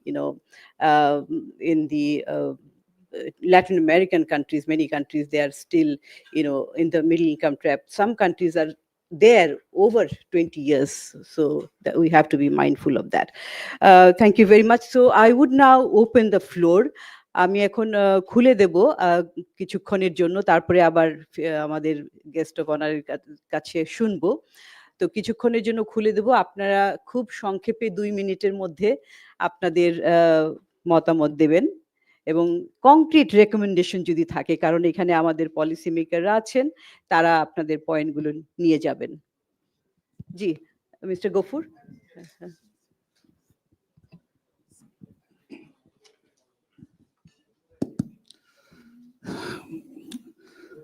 Assalamu alaikum. My name is A. Ghafoor, Director Abdul Monem Economic Zone Limited, and former Executive Director at the American Chamber of Commerce in Bangladesh. Time is short. I'll try to be very short. The last July and August revolution has created new opportunities for Bangladesh, and we should be successful in our efforts to change this country. As I have long experience working in the private sector, there are some issues I would like to share with you. I'll not explain because it will take time. To start with, because this create perception among the investors and they know about Bangladesh, what is happening. To start the issues first, widespread corruption, we all know about that, and that is the reality. Protection of IPR, labor rights, terrible, complicated land ownership, notorious local politics, in influencing to grab money from entrepreneurs, keeping them under constant threat by touts and mastans. Poor infrastructure, hard and soft, including traffic jam. Inordinate delays by the government agencies to respond. As Javed Bhai has mentioned, about 30 months for the registration, something like that, it is unacceptable. I call it unfriendly bureaucracy, unhelpful bureaucracy.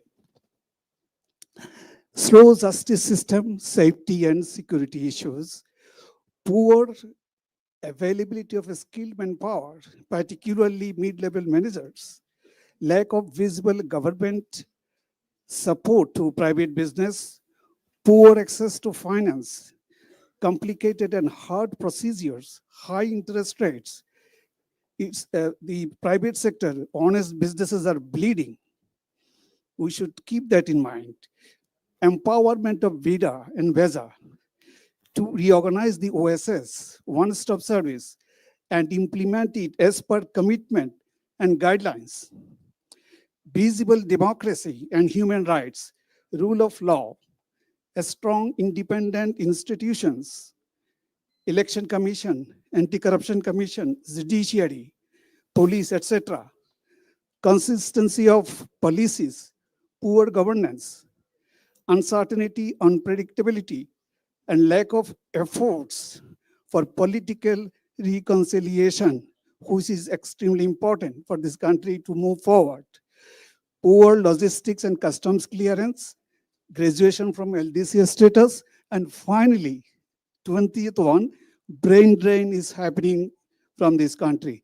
Ladies and gentlemen, what I would like to request our policymakers to give attention to this and see how we could become competitive with Malaysia, Indonesia, Sri Lanka, and other countries. If we are not competitive, this time will just run out. We cannot attract the investors. Thank you very much for your kind attention. Thank you. Mr. Muslim Chaudhary, former Finance Secretary and Ombudsman also. Ji, Assalamualaikum. Thank you very much, Dr. Golam Moazzem, for very extensive and comprehensive diagnosis and the recommendations you made about the whole business sector reform. আমি আর বেশি অন্য দিকে যাব না, দুই একটা point আমি raise করব যেটা এমফাসিস হয়তো একটু লেস এমফাসিস হয়েছে বা মিস হয়েছে। Public provision of public service nowadays is an outdated mode. Private provision of public service, that should be the agenda for future. So in that context, I think one visionary objective should be taken by the government. Government has the institutions like Public-Private Partnership Authority. I was closely involved in that establishing that authority. Also public PPP project finance for financing. There is a non-bank financial institutions owned by the government, BIFL and ITCOL. but somehow thread is not adding up in all these initiative. So I think our special envoy is here, and also BIDA chairman is here. I think government should take a prime agenda for taking the big boost to the public-private partnership. And generally, as a past bureaucrat, I have seen that when you give the directions to the bureaucrats to prepare a list for PPP project, they take all the bad cows, not the good cows. So they think that all losing and public initiative should be handed over to the private sector, because private sector will come for giving zakat. So that sort of thinking should be changed, and there should be a big public policy push. And other one is that why not we think that there is a mission statement like in all public services, human interface should be minimum or even if possible non-existent. If you start with the mission like this, then you build all the plan, taking that mission into consideration very faithfully, then I think many problems will be solved. So human interface should be minimum in all sectors of the regulatory framework. So the regulator will be there. I think digital regulator should be there, not the human regulator. So digital regulator, I think this can be a part of the vision. And the third one, I agree with our BD job as chief executive that we have to think in a different way, disruptive way. So nowadays, even disruptive technology, now people are attempting to say that destructive technology is coming. So the disruptive part is also that regime is almost over. So while the world is heading to destructive technology or destructive environment, so we are also only thinking, just stepping our first step in the disruptive one. So I think it might be too late. And the last one is local government. That is missing from our Dr. Moazzem here, because I think even this hinges on the civil service reform also. I agree with BD Job Chief Executive. I'm not naming because if I made mistake with name. Fahim. Fahim. Just having a reform commission with my class, I don't think that will serve the purpose, because we have to think even total overhauling the civil service system. Is not only that we have to make less boishumhin among all cadres, that if this is the mission that cadre boishummo komabo, we have to pose the question whether cadre in this form will exist or not. That should be a starting point, not the recruitments and all this. And local government service should be completely separate from the central civil service. And that should be placed under the local authority, the locally elected representative. That sort of big boost should be there. I think we have very two important interviews. Should we also recommend smaller government? Definitely. When you say that there will be less or non-existent human interface, automatically you don't, I think, Fahim, we should not start with this very sensitive term that less government means less employee. So there will be some problem in the field. So instead of saying that, you start with the term that minimum human interface, automatically you say that one fine morning, the total is half automatically. But if you start with the mission that we may have to make half, I think you will be in trouble. Thank you very much. Thank you. Thank you for these points. Appa, you wanted to say? Yeah? Microphone niye jao.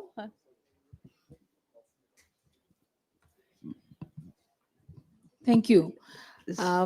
আপনার পরিচয়টা একটু বলে আমরা চিনি, but অসুবিধা নেই। আমরা প্রভাত পার হয়েছে অনেকক্ষণ আগে।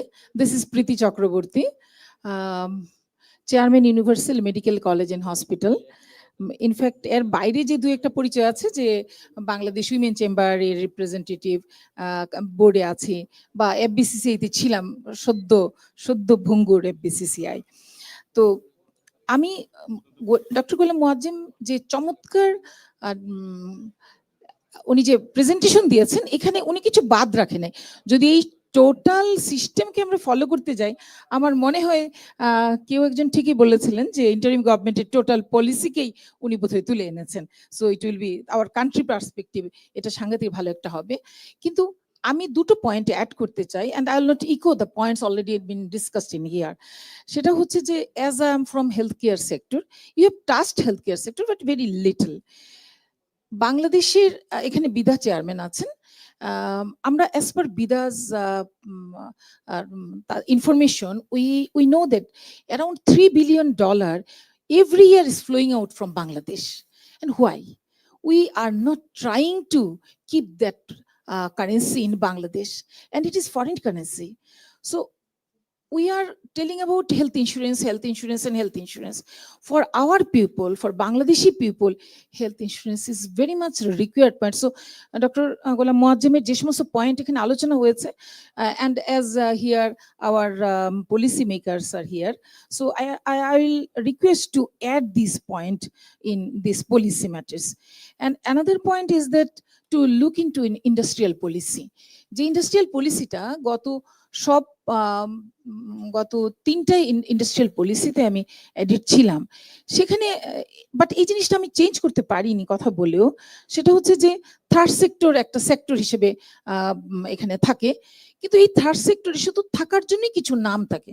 প্রথম দিকে তো যে নামগুলি থাকতো কন্টিনিউসলি সেগুলি থাকতো, কিন্তু নাও উই ক্যান সি যে এটা চেঞ্জ হচ্ছে। But what are they doing? এই থার্ড সেক্টরে যে সেক্টরগুলিকে আমরা নিয়ে আসছি, my request was there, my advice was there যে এই সেক্টরগুলিকে ডেভেলপ করে পরবর্তী 5 বছরে just leave them, another সেক্টরসকে আপনারা এখানে নিয়ে আসেন। and third point already যে স্কিল ডেভেলপমেন্ট। ফাইন্যান্স মিনিস্ট্রিকে আমি কথা বলেছিলাম যে এই জায়গাটায় সমস্ত chamber, association and even if any company যে দ্বারা স্কিল ডেভেলপমেন্ট নিয়ে কাজ করে তাদের সবাইকে আপনারা অ্যাড করেন। But they are doing only with the associations. But my request to add that point also, to add this skill development policy to associate the chambers, associations, and if any companies even relevant jodi thake. Thank you very much. এই প্রোগ্রামটাতে আমাকে invite করার জন্য, Thank you. and I understand that it will be adding some points in success of Bangladesh, new Bangladesh. Thank you. আমি আবার ফেরত আসবো আপনাদের কাছে। আমি এখন আরেকজন আমাদের গেস্ট অফ অনারের কথা শুনে নিই। Mister Fazli Shamim Ehsan, executive president, Bangladesh knitwear manufacturers and exporters association, BKMEA. Thank you, Appa. Thank you, Moazzem bhai, for a really realistic presentation. You cover almost everything. But I mean, just ছোট একটা point because we are it's behind our schedule, so আমি খুব বেশি সময় নিব না, 2 মিনিটের মধ্যে শেষ করার চেষ্টা করব। আমার কাছে মনে হচ্ছে যে রাইট এট দ্য মোমেন্ট আমাদের সবচেয়ে বড় সমস্যা এই মুহূর্তে না, বিগত কয়েক বছর ধরে এটা বাড়ছে, কারাপশন। যদি আপনার প্রেজেন্টেশনে উঠে এসেছে যেটা 1 নাম্বার আমাদের সমস্যা, এন্ড আমি সবসময় বলি it is the mother of all problem, যে করাপশন থেকেই আপনি হুন্ডি বলেন বা হোয়াট এভার ইউ বলেন সবগুলো করাপশন থেকে আসলে শুরু হয়।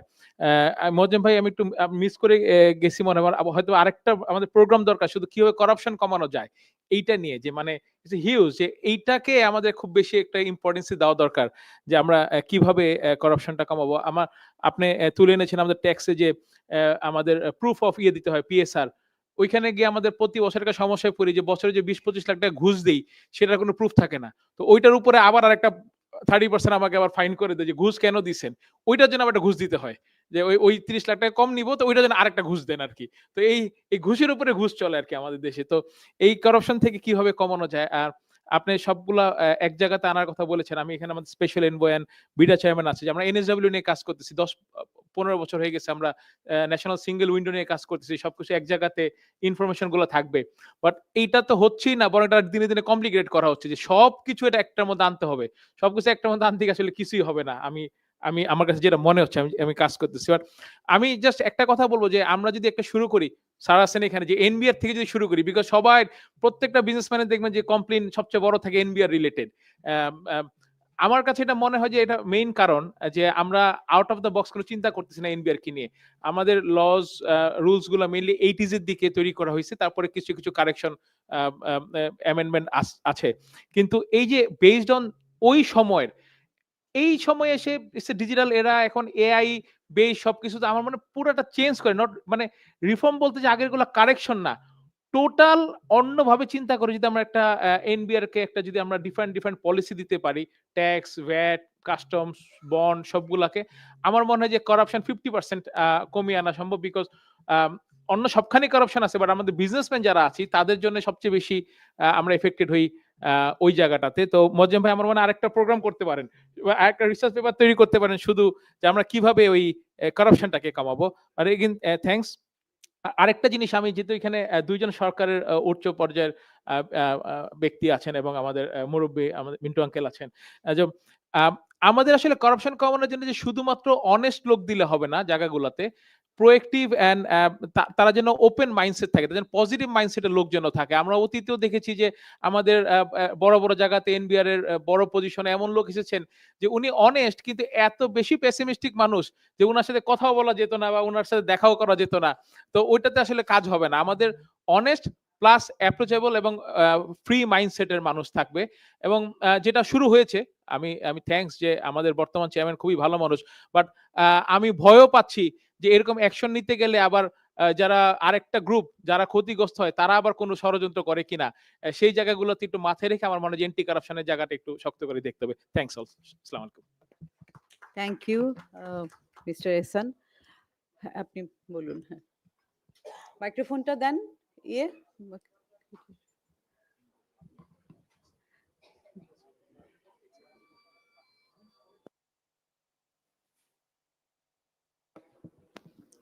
তো এনবিআর নিয়ে বলা হয়েছে অনেক। সো অ্যাজ জি, আমি এনবিআর এর ফরমার হিসাবে আমার নাম আলমগীর, মোহাম্মদ আলমগীর হোসেন। আমি জাতীয় রাজস্ব বোর্ডে রাজস্ব প্রশাসনের সাথে দীর্ঘ 34 বছর কাজ করেছি। এখন একটি আন্তর্জাতিক একটি পরামর্শদাতা প্রতিষ্ঠান বা কনসাল্টিং ফার্মের সাথে কাজ করছি। কাজেই আমি গভর্নমেন্ট সেক্টর থেকেও দেখেছি, প্রাইভেট সেক্টরে এসেও ব্যবসায়ীদের যে চ্যালেঞ্জগুলো, আমাদের ইনভেস্টরদের যে চ্যালেঞ্জগুলো, সেগুলি আমি দেখছি এখনো। তো এনিওয়ে, আমি একটু কথা বলতে চেয়েছিলাম, আমাকে দাওয়াত দেওয়ার জন্য আমি কৃতজ্ঞতা জানাচ্ছি।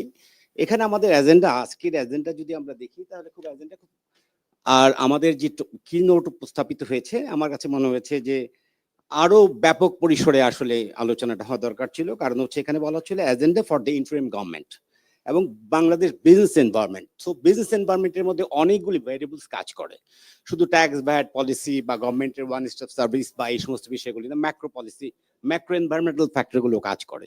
তার মধ্যে পলিটিক্যাল ফ্যাক্টর আছে, লিগাল ফ্যাক্টরসগুলো আছে। আজকে অথবা কালকে রাতেই বোধহয় আমি একটা নিউজ দেখছিলাম যে ভারতীয় কংগ্রেস পার্টি ভারতীয় সরকারকে একটি আহ্বান জানিয়েছে, সেটি হচ্ছে বাংলাদেশে বিদ্যমান পরিস্থিতির সুযোগ নিয়ে ভারতের গার্মেন্টস ইন্ডাস্ট্রিকে আরো বিকশিত করা যায় কিনা তার জন্য উদ্যোগ নেওয়ার জন্য। এবং সেখানে একটি পরিসংখ্যান দেখিয়েছে যে $1 বিলিয়ন যদি তারা গার্মেন্টস সামগ্রী এক্সপোর্ট করতে পারে তাহলে 5 লক্ষ লোকের কর্মসংস্থান নিশ্চিত করা সম্ভব। তার মানে হচ্ছে বাংলাদেশের যে বিদ্যমান পরিস্থিতি সেটি নিয়ে তারাও আশাবাদী হয়ে উঠছে, অর্থাৎ আমাদের জন্য যেটা অশনি সংকেত। ঠিক এমনি একটা পরিস্থিতিতে যখন আমি বিজনেস এনভায়রনমেন্টের কথা বলছি, আমার বাংলাদেশের কম্পিটিটিভনেসের কথা বলছি, তখন কিন্তু আমাকে অনেক সতর্কভাবে এগোতে হবে। আজকে বাংলাদেশের বিদ্যমান পরিস্থিতি কি, আমরা যখন দেখছি গার্মেন্টসে লাগাতারভাবে একটা আন্দোলনের মধ্য দিয়ে গার্মেন্টস রপ্তানিটা বন্ধের একটা ষড়যন্ত্র হচ্ছে বা প্রক্রিয়া চলছে, দেশে বা দেশের বাইরে বিভিন্ন জন বিভিন্নভাবে বলছে, অথবা আমাদের নিজস্ব অভ্যন্তরীণ সমস্যা থাকতে পারে, আমরা জানি না, সেটাও আসলে পূর্ণাঙ্গ তদন্ত হওয়া দরকার ছিল এবং এটা অবিলম্বে নিরসন হওয়া দরকার ছিল। না হলে এই মেসেজগুলো কিন্তু বিদেশি ইনভেস্টরদের কাছে রং মেসেজ চলে যাবে। কাজে আমার দেশের ব্যবসা বিনিয়োগ উন্নয়নের ক্ষেত্রে এই বিষয়গুলিকে আগে চিহ্নিত করা দরকার। আমার তাহলে কি লেবার লর মধ্যে ত্রুটি আছে, আমাকে ট্রেড ইউনিয়নের যে পলিসিগুলি, রাইটসগুলি আছে সেখানে ত্রুটি আছে, লেবার কোর্টের মধ্যে ত্রুটি আছে। আমরা দেখেছি লেবার কোর্ট একসময় আমাদের একজনকে বিপুল অঙ্কের জরিমানা করেছে, জেল দিয়েছেন এই লেবার কোর্টই। কাজে আমাদের শস্যের মধ্যে ভূত আছে কিনা সেটা আমাদের আগে খুঁজে বের করতে হবে। দ্বিতীয়ত আমার কাছে যেটা মনে হয়েছে সেটা হচ্ছে যে আমি যেহেতু সিভিল সার্ভিসে ছিলাম, সিভিল সার্ভিসের আসলে আজকে সে মুসলিম চৌধুরী স্যার বলেছেন কিছু, আমার মনে হয় যে একটি আমূল সংস্কারের দরকার, টোটাল মাইন্ডসেটটাই চেঞ্জ করা দরকার।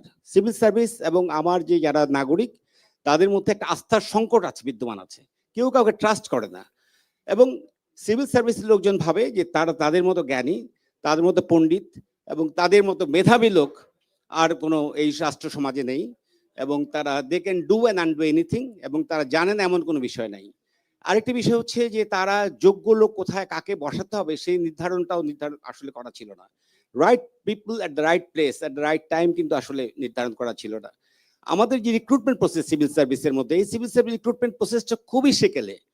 এখন আসলে এই ধরনের পরীক্ষার মধ্য দিয়ে সত্যিকারের মেধা যাচাই করা সম্ভব কিনা সে বিষয়টি বিবেচনা করা দরকার হয়ে এসছে। সো কল পাবলিক সার্ভিস কমিশনে একটি ঢালাও একটা প্রিলিমিনারি পরীক্ষা, মাল্টিপল চয়েস বা কিছু এসে টাইপের পরীক্ষা দিয়ে একটা ইন্টারভিউ দিয়ে তারা একটা মেধা যাচাই করে ফেলছেন। It is not the real reforms. এবং আমরা শুধু চাকরির বয়সসীমা বাড়াচ্ছি, আমরা 27 থেকে 28, 28 থেকে 30, 30 থেকে 32, এখন 35-এর দাবি তুলছি। This is not reforms. Fundamental reforms এই জায়গাটা দরকার। আরেকটি বিষয় আমি এখানে কেউ বলবে না, কিন্তু মনে হয় তো অনেকে বলতে চাইবে না। আমার কাছে যেটা মনে হয়েছে যে আমরা যেখানে কাজ করছি এখন, সেখানে অনেক ফরেন ইনভেস্টর নক করছেন। ফিকির এখানে যে ভেবে থাকলে ভালো হতো, উনি আরো ভালো বলতে পারতেন।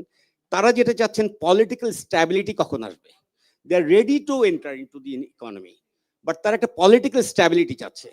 যেহেতু আমাদের এখানে একজন উপদেষ্টা মহোদয় আছেন, তার মাধ্যমে আমি সরকারের কাছে বলবো যে এই বিষয়টি আমার মনে হয় বিনিয়োগকারীদের কাছে সুস্পষ্ট একটি বার্তা পৌঁছানো দরকার যে আমরা স্ট্যাবল, অথবা এর মধ্যে আমরা স্ট্যাবল হব।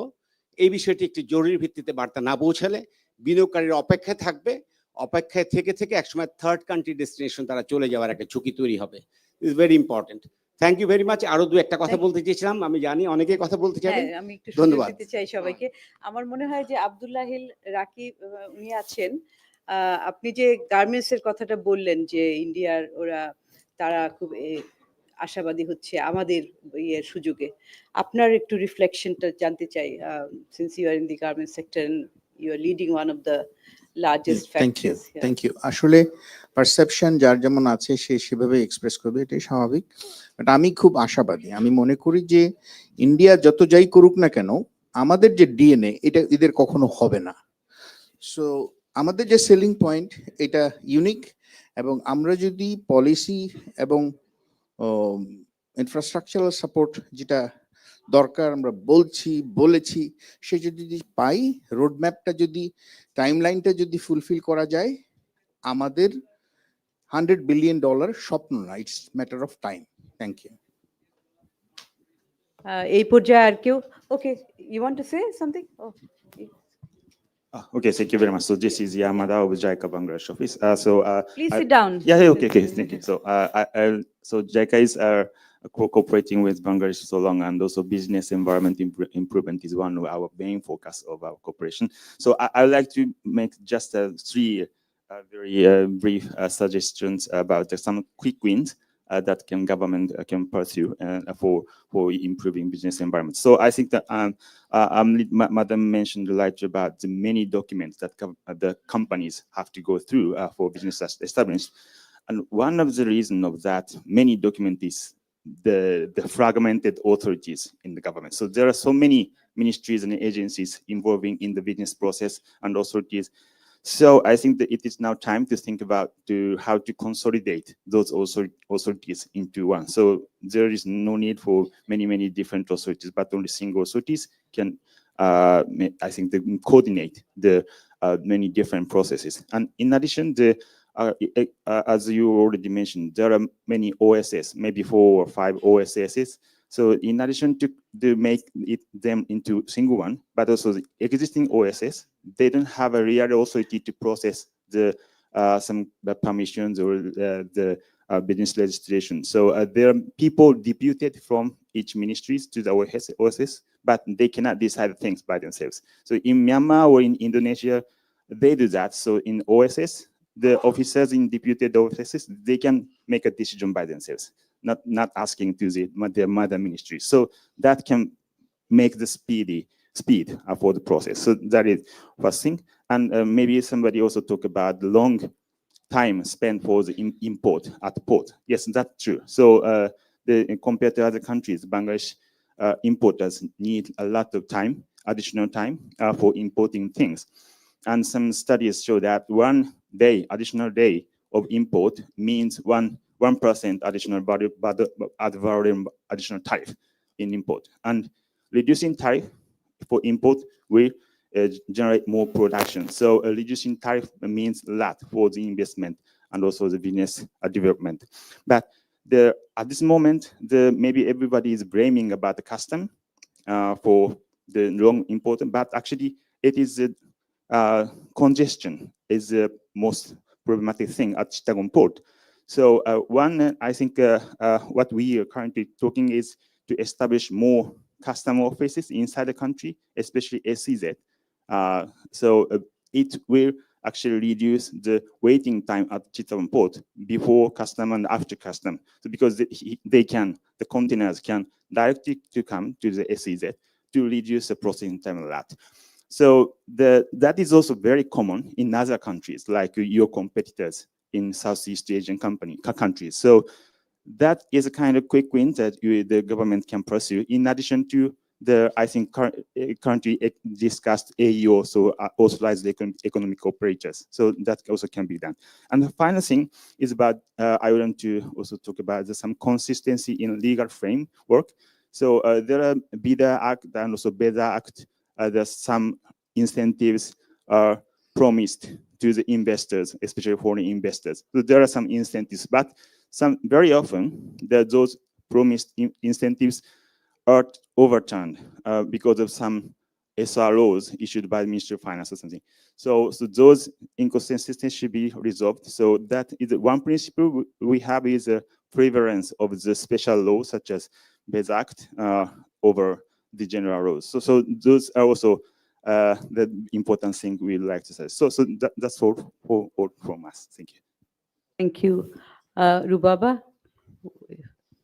please share your insights. Rubaba Dola, CEO of Oracle and also member of FICCI. Yes, I am, yeah.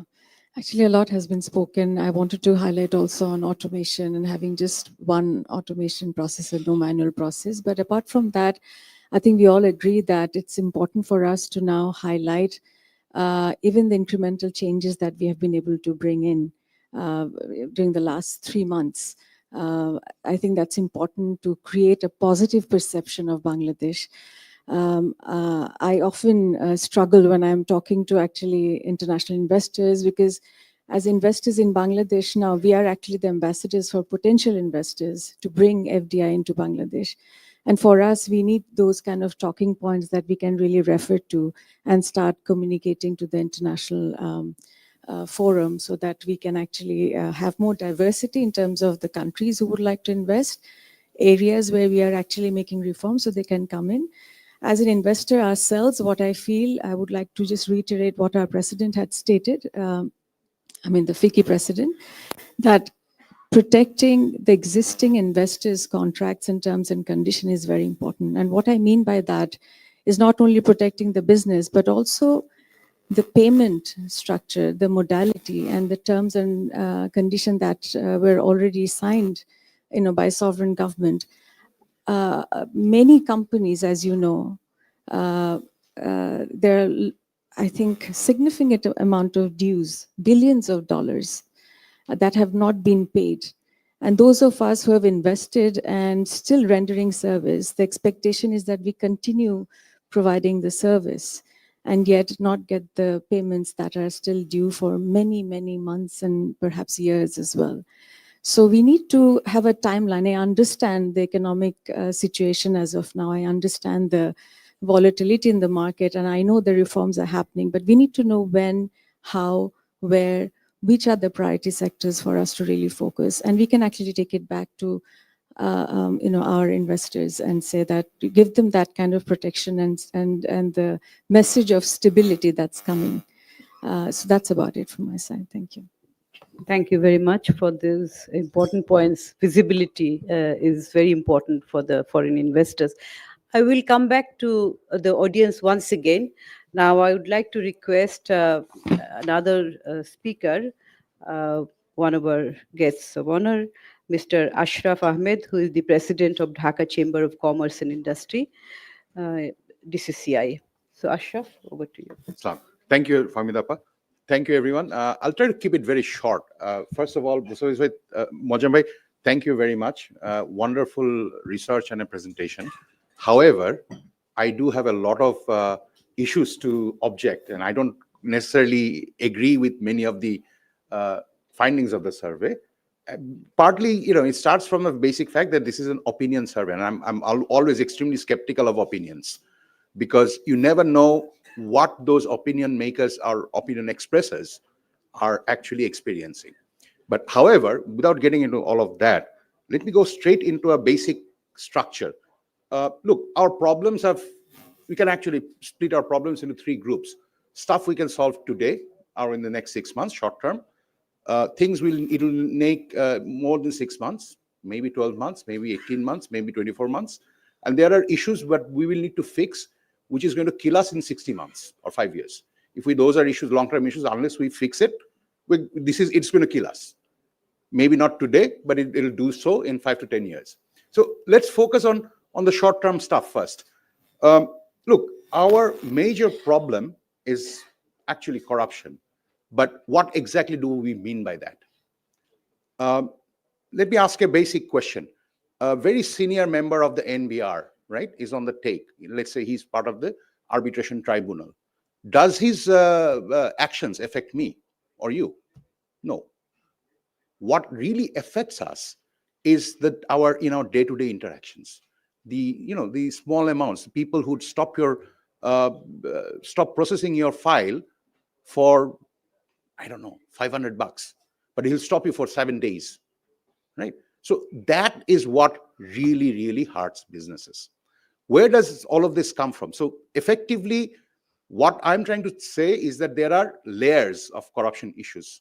It is the lowest level, ground level service delivery point corruption, which hurts businesses the most. It is, higher level strategy, policy, etc. Okay, I'm not arguing against them.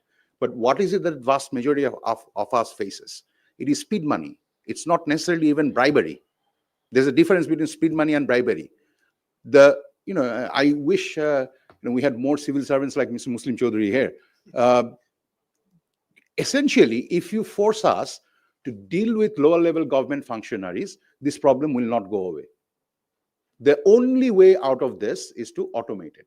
We don't want to see who's representing the government. I don't want to go and speak to the gentleman. I don't even want to see him. If he's not going to be able to see me, he's not going to be able to extract any money from me. How do we go about doing this? Automation. Very simple. You automate these processes and we don't have to deal with them. If we don't have to deal with them, there are two things that's going to happen. Unless I'm 100% compliant, I'll not get to the gates. Second, I will not be able to bribe my way out of it. Or nobody will be able to extract a bribe out of me for being, even after being compliant. So that's, and you have to ask yourself, where does all of this thing come from? Corruption in Bangladesh has a 140 or 150-year-old root. If you look at most of our company laws, company-related, commercial issues related laws, these are all from the 1880s. Our Companies Act used to be the one of 1882 until 1994, where we probably changed a few clauses here and there. So essentially, the Companies Act we have is something that dates back from the 19th century. We're still keeping it around. In 19th century, when the British Raj actually established all of these laws, there was a hidden agenda. Remember, this was a colonial government. The idea or the objective of that colonial government was to extract the maximum amount of economic benefit out of their colony.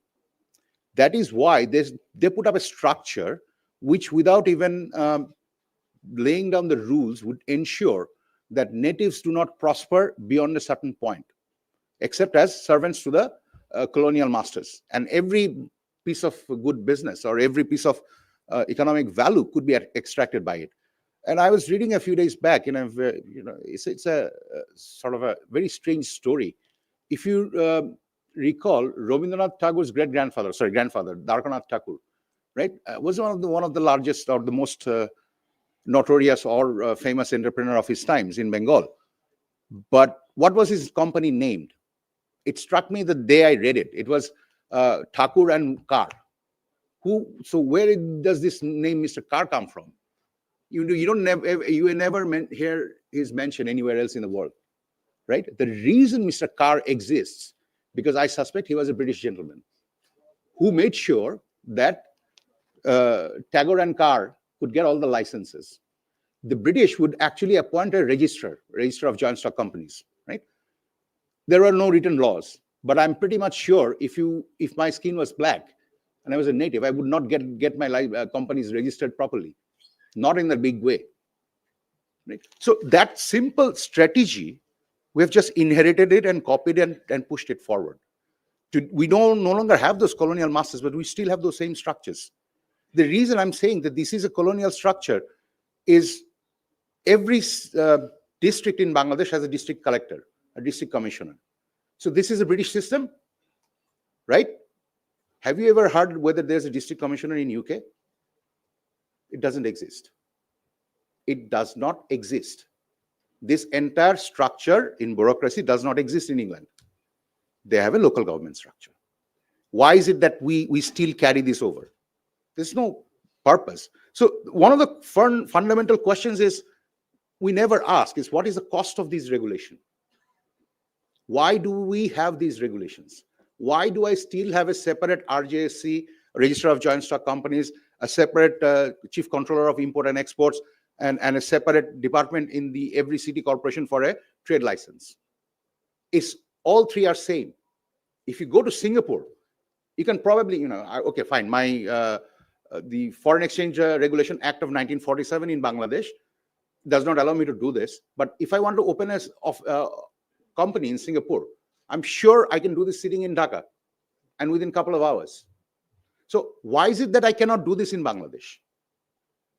And you expect us, the local entrepreneurs, to be extremely competitive despite all of these issues. It's like asking Usain Bolt, hey, you have to carry a 100-kilo dead weight on your back and still make 100 compete with guys who's running 100 meters at under 10 seconds. Do you think that's possible? Let me share something else. In the last 30 years, the driving force of the economy in Bangladesh is the private sector. The government, in real terms, does not matter to us. If you look at our economy, less than 10% of the total economy, less than 10% of the total economy has a direct government control or a direct government permission. If you look at the indexes for crony capitalism, if you look at countries like Germany or America, they have, they mandate things like utilities, things like power generation, telecom, etc., which are extremely tightly controlled by the government, as well as the government spending as a measure for how much of if you have predominant amount of this or of these activities as your economic component, then they would call you a crony capitalist country. We don't even have that. More than 90% of our economic value generation comes from the private sector. We have nothing to do with the government except for hassles. Yes, we want to pay taxes because the government actually gives us a lot of good benefits. Starting from making sure that I can run my offices to making sure that there is a fire service around, a lot of things. But how much do we pay the government and how much do we pay the government employees? The numbers are staggeringly close. If you include how much gets paid, your tax to GDP ratio would change significantly. So going back into this thing. So if you really ask me, one of the things that we need to start discussing is that what kind of government do we really need? What can we change in 6 months? What can we change in midterm? What do we have to change in 5 years? So if you look at what can happen today, couple of things can easily be done. NBR automation. You don't have to automate everything. Go step by step. Let's go. I always object to a supermassive software project. You can never control it. By the time you finish it, you're already redundant or obsolete. It's like if I today start designing a system, it's going to take me 10 years to design that software, design that business process and everything. By the time we are operational in 2034, I'm completely irrelevant and redundant. So it is always better idea to have a single architecture system and then develop subsystems separately and very quickly. Tomorrow, I'd love to see this happen, is to have a window which allows mergers, RJC, CCINE, and City Corporation for for trade licenses. You don't need to change any of the laws. You don't even need to change the organizations. Let's go set up a soft window or a website where I can do this. The systems are already there. It can work. But if we deliver this today, I don't know, reduce the CCINE department or RGC department 6 months, 5 years down the road, we don't care, as long as we get the benefits today. Couple of other points, Moazzem bhai, I needed to express is, one of the things is in the financial sector, when you have a bankrupt bank, why are you allowing it to walk around? If a bank is bankrupt, it needs to die. You have to resolve a bankruptcy. I mean, I don't see any ways around it. If you either don't call it bankrupt or, let's close it down. There cannot be a middle way.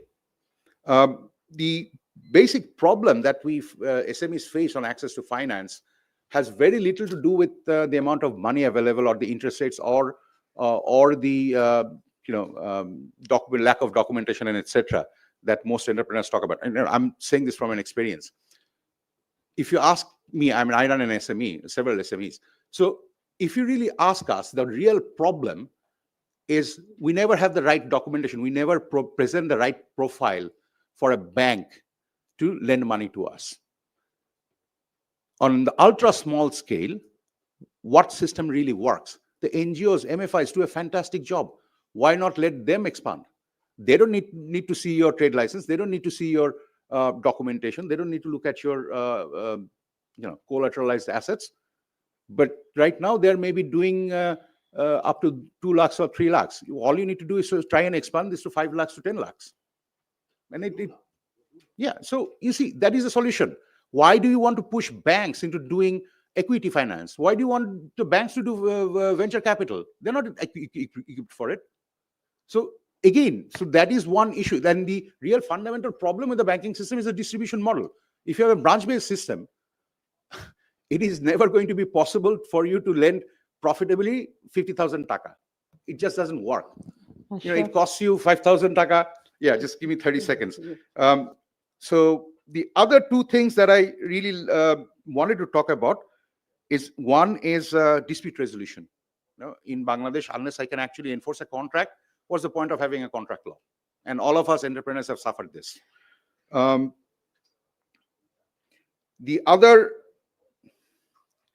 one last thing that I have to mention. Moazzem bhai actually expressed this in his slide on market structure and competition. Now, this is something that I've seen firsthand. 25, 30 years back, we used to have hundreds of oil mills, which are smallish oil producers, edible oil producers, refiners. That number has today come down to under 10. Why do you think this has happened? The reason this has happened is because this is a commodity where economies of scale is critical. Anybody who could actually grow, could actually expand, lower their prices, they took out more market share. If today we are going to break that up, why should the cost of that inefficiency would be on the consumers? Why should we allow that to happen? Thank you. Thank you, Ashraf. I know you have a lot to say. Everyone has a lot to say, but I think it's almost lunchtime. It's and I would go back. I promise that I would go back to the audience once more, but I'll give. Yeah, so I'll give first Mr. Habibullah and Karim. So a lot of discussions on the automation. So you, being a tech guy, you have your reflections, but please be precise. I know you also have a lot to say, but since you are an expert, you will know how to express in a summary.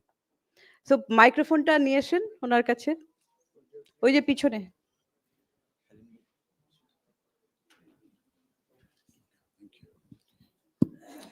Thank you, Dr. Fahmida.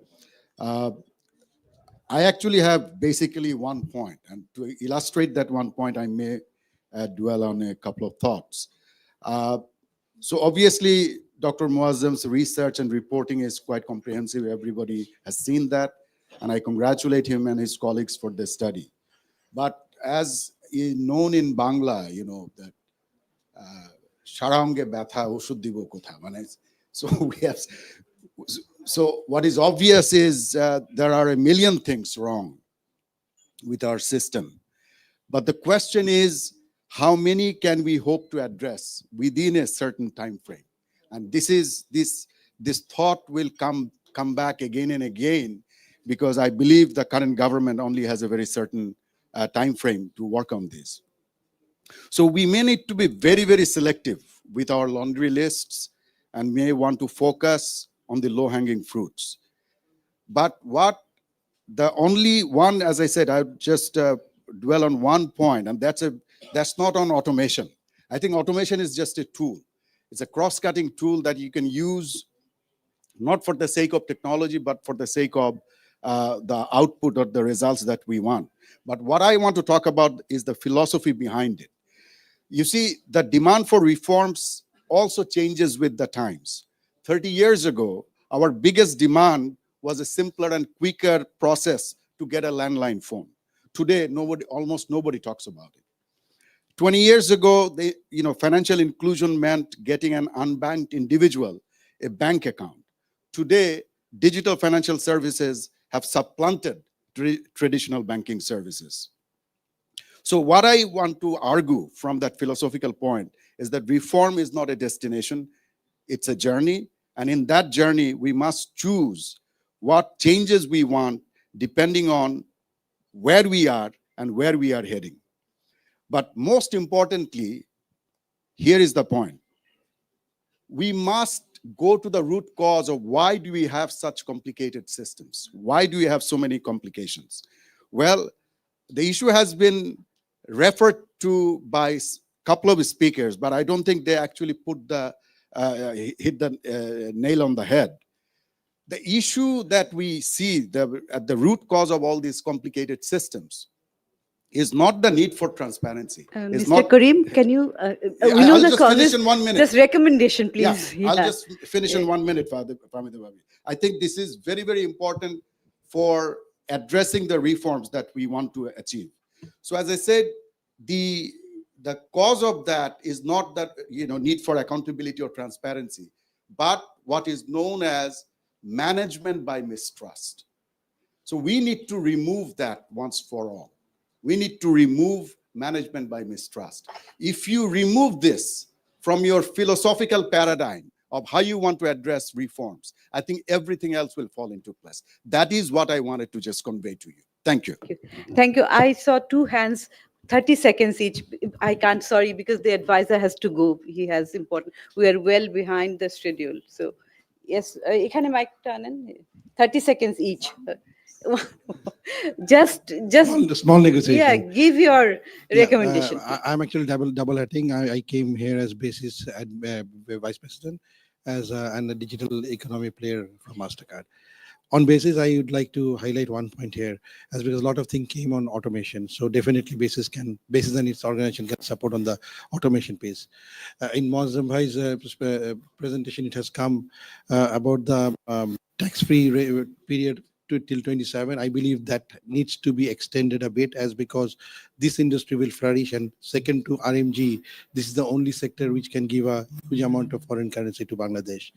And lastly, on the last point on this part only,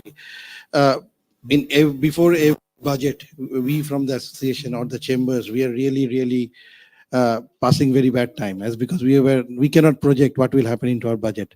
And that the term reciprocate tax is very tough for us. So we need to see some visibility on this, that what is coming into the next budget, what sort of some sort of roadmap for the taxation part also.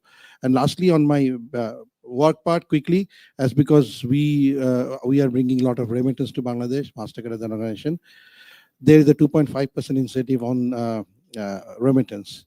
There should be a roadmap for it if it will be taken out at a period. Otherwise, non-resident Bangladeshis might be impacted with this taking out this 2.5% incentive. Thank you.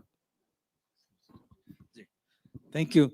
My name is Shoaib Choudhury. I am a business person and I was a former vice president of Dhaka Chamber of Commerce and Industry. So first I must express my thanks to Moazzem Bhai for his nice presentation. It's a very tedious job. Our president of DCI, he raised some comments on his work. very humbly to disagree to some extent on your points. Reason is why the Moazzem Bhai's task was to summarize the reply of the respondents. That respondents, those who respond to their queries, it is already stated some parameters, and they reply like that. So Moazzem Bhai what did, I suppose, he just summarized this and presented today very nicely. But here, it was a very little room for him to make any recommendation. So that could be the reason. Okay. Anyway, now I'm coming to my point. Madam, 30 seconds is nothing. My name is, it takes 30 seconds, So I'm trying to, sorry. As a businessman, as a businessman, I'm really concerned under this present situation. What do you want to, want him to do? As regard to as against reform, your concern. As regard to business sector reform, first we must, as a businessman, I'm emphasizing on that. The first we must reform our banking sector. Our banking sector is suffering like anything. And only first week of this month, many of our business houses, they felt miserable problem just to pay the salary of the staff, because the banks are unable to pay that they already made a ceiling. You cannot withdraw more than 50,000 at a time or in a single day. So that is not the way how if we are not able to pay even our salary staff, how can we run our business? So it is a typical question. And moreover, our president of FICCI already left. He raised some issue that country image is very important. It's true. Now many European supplier companies, British supplier companies, they already put an embargo that they already specified some name of the banks, of Bangladeshi banks, maximum 5 to 6 like that. And if you want to pass LC, you must pass through these banks. Otherwise, we will not accept any other bank. So our two senior members from our present government are here. So I request both of you, please look into this matter. Otherwise, our business people will be ruined and they are suffering a lot of problems. Thank you very much. Everybody looks up on you, and each day counts. As I said. And thank you. Particularly, madam, particularly. Yes. Each minute. Each second another now. point, we all know. Yes. Thank you. Well understood. Yes. You. Madam, Any other point? The money which would be swindled out, we already know. A lot of statistics we already have. Everyone knows you nowadays. have to take the initiative to bring it back, and people are looking to that. Thank you so much. Yes, Sorry, government has taken some initiative. Seconds. Yes, thank you very much. So I'm very sorry, those who wanted to speak. I'm really sorry because we are standing between lunch and also the guests who are yet to speak. So I would now like to request Mr. Abdullah Al Mintu, former president of ABCCI, chairman and CEO, Multimode Group of Companies. So Mintu ভাই আপনার কাছে, but আমি হেসিটেন্ট যে আপনাকে সময় বেঁধে দেওয়ার জন্য, বাট আমরা সত্যি অনেকক্ষণ পিছিয়ে আছি। So thank you. But what time you have said? 7 minutes. Sorry. Thank you. First of all, I would like to thank Mr. Moazzem for an exhaustive list of problems in doing business. Unfortunately, I feel like I'm in 1980s. I came back to in Bangladesh in 1982. Even that time, when everything used to be controlled by the government, problem was not that much. After coming so many years, roughly 50 years, the problem has grown. It did not reduce. I'm going to answer everything because first of all, I'm not that knowledgeable, number one. Number two, I don't want to get into conflict with a lot of my brighter, younger brothers and leaders. But one or two things I will tell. We're talking about reform. Who is supposed to do it? On whom we are banking? Interim government? Because reform is a continuous process.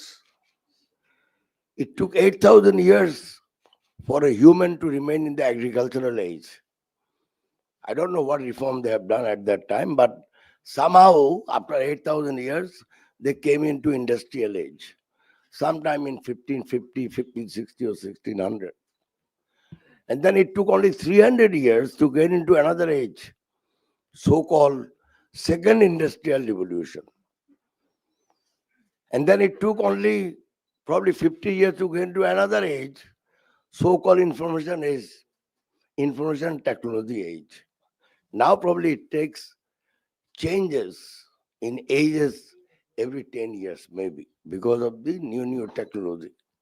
And soon we are getting into another age, maybe called biotechnology, age of biotechnology. But on whom we are relying for this reform? There is no connection between the government in this country and the people who are the beneficiary of the reforms. So we have two young, bright people here from the government. You are expecting that they are going to do the reform. I think it is a wrong expectation in the first place. We must have a mechanism so the reform should be a continuous process, because every generation is much more brighter, much more educated, not only in terms of the quality of education, but also in terms of the technology. So reform has to be a continuous. And if we expect that this government, interim or otherwise, is going to do the reform for us, probably a wrong expectation for us. So that's what I want to remind my audience here. The second is, our essentially, you cannot divide the politics and the economics in a society. If you just think that a criminalized politics can get all the reform done for you, and it is also wrong expectation. And we are also responsible, part of us, for allowing the criminalization of our politics in the last 20, 30 years. I'm not going to say only this government or that government. So what আমি বলতে যেটা চাই সেটা হলো যে একটা দুর্বৃত্তাই তো রাজনীতি থেকে what do we expected? Nothing more than what happened already. Because this criminalized politics has created their own self-interested group in every sector, whether be it in power, be it in banking, be it in energy, in every sector. These political criminals has created a self-interested group for their own benefit.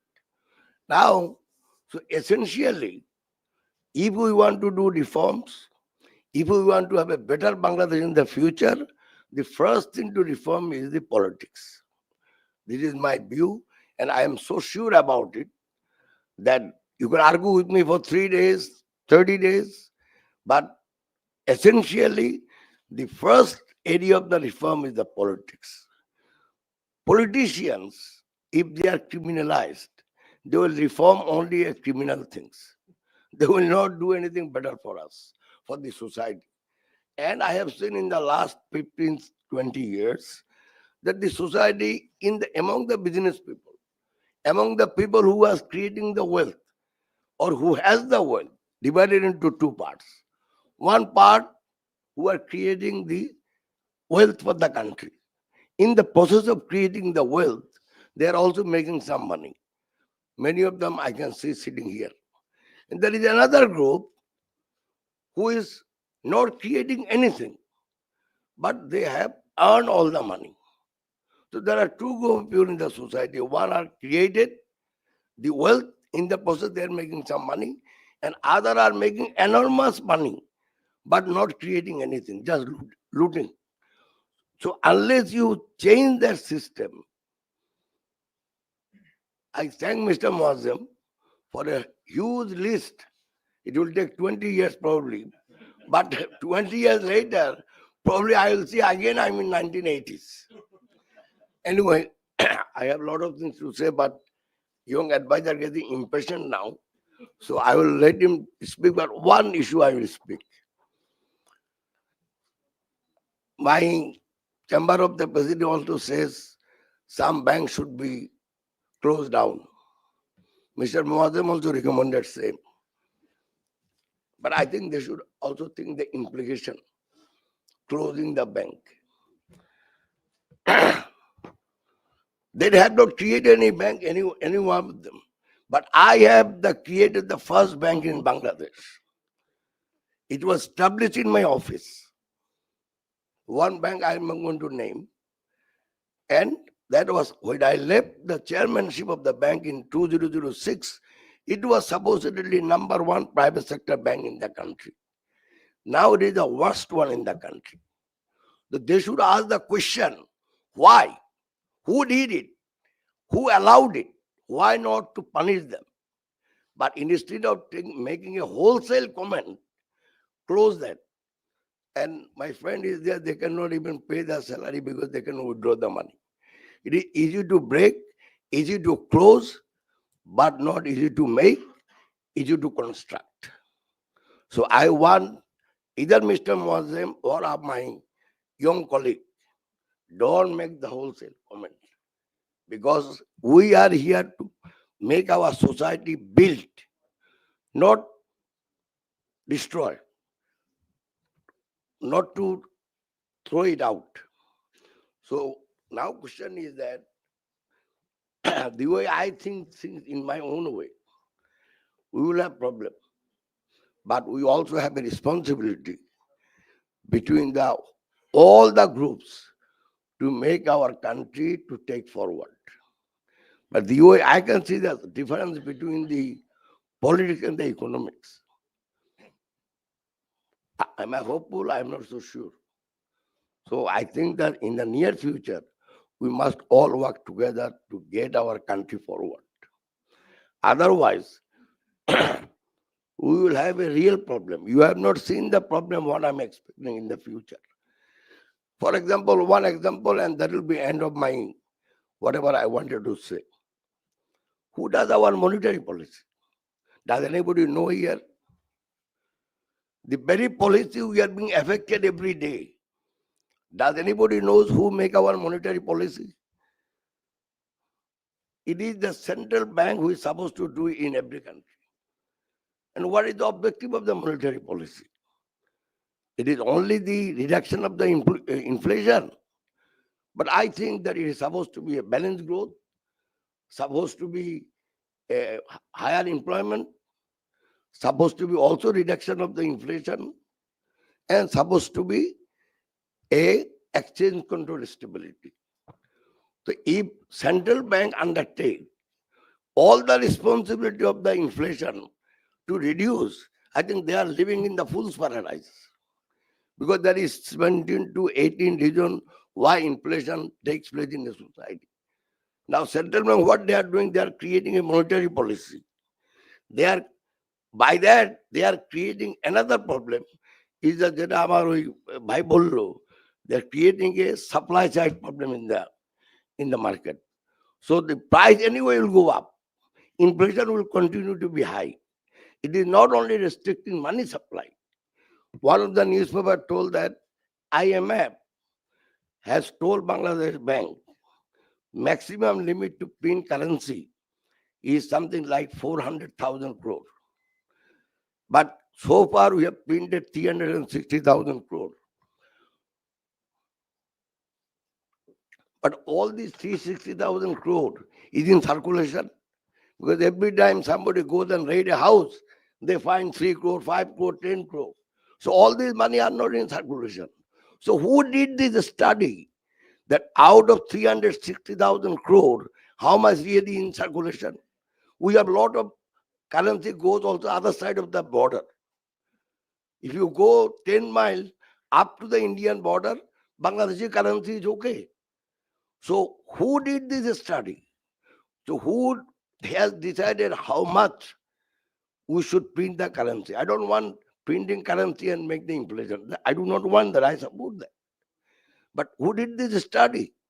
So the most dictatorial institution now in the country is our central bank. And this central bank has destroyed all the commercial banks. Now they are creating opportunity. They are closing some bank, fine, but they are creating opportunities some other banks. And I think some of these are also intentional. So I think I will request Mr. Moazzem, a bright and special person in Bangladesh in terms of economy, don't make the wholesale comment. There is a lot of implication of the comment you make. So I'll, and also my young friend around me, because you want to discuss with me, I'll more than happy to discuss with you. But I'm saying that we should restructure the central bank. Take this dictatorial system away. Make sure that people who are affected, they must be included in the making of that policy. Thank you. Thank you, Mr. Abdullah Mintu, for making those valuable comments. You linked politics and economics, and then finally opened a very important issue on which we can spend hours. But thank you for raising those issues. I would now request Mr. Chaudhuri Ashik Mahmood bin Harun, Executive Chairman, Bangladesh Investment Development Authority, who is our special guest today. So, Ashik, over to you. Thank you. How long have I got?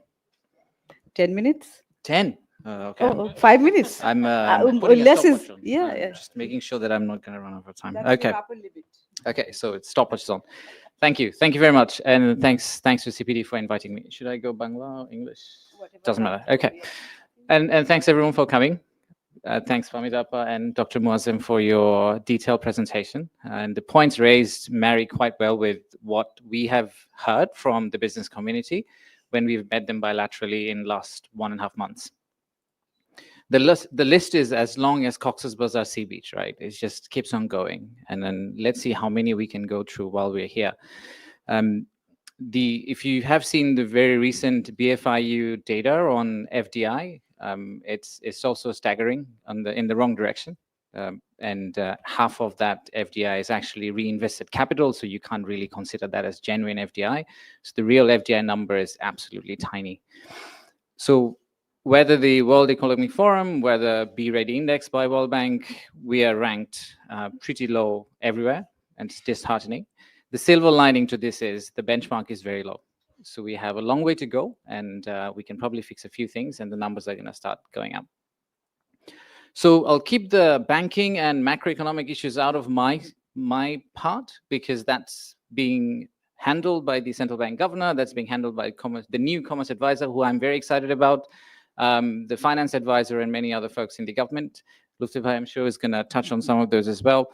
So in my case, I'll just be targeting on 5 areas of improvement that I strongly believe we can only achieve. And when we achieve these, which will essentially help the current investors, help the investment climate in Bangladesh, and eventually turn the critics into potential ambassadors, which will eventually bring FDI.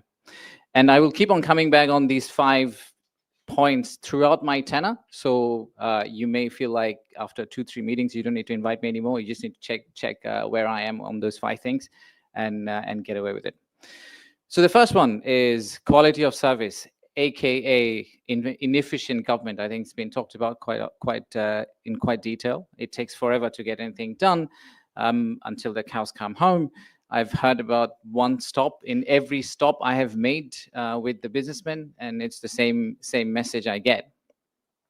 Now, the BIDA office that we have today works almost like a postal office or postal service, and people say it's a checkpoint.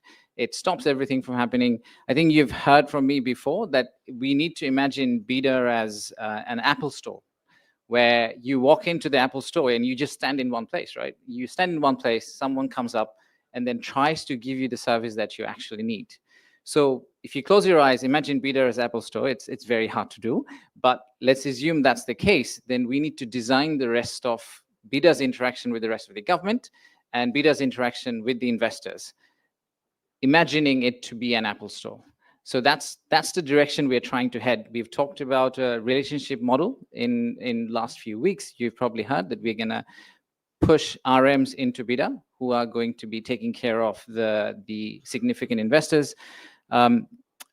There is a genuine ask from the government to co-locate some of these services. So we need an individual from NBR probably sitting in BIDA. We need someone from Ministry of Environment sitting in BIDA, so that that service can be provided out of one stop.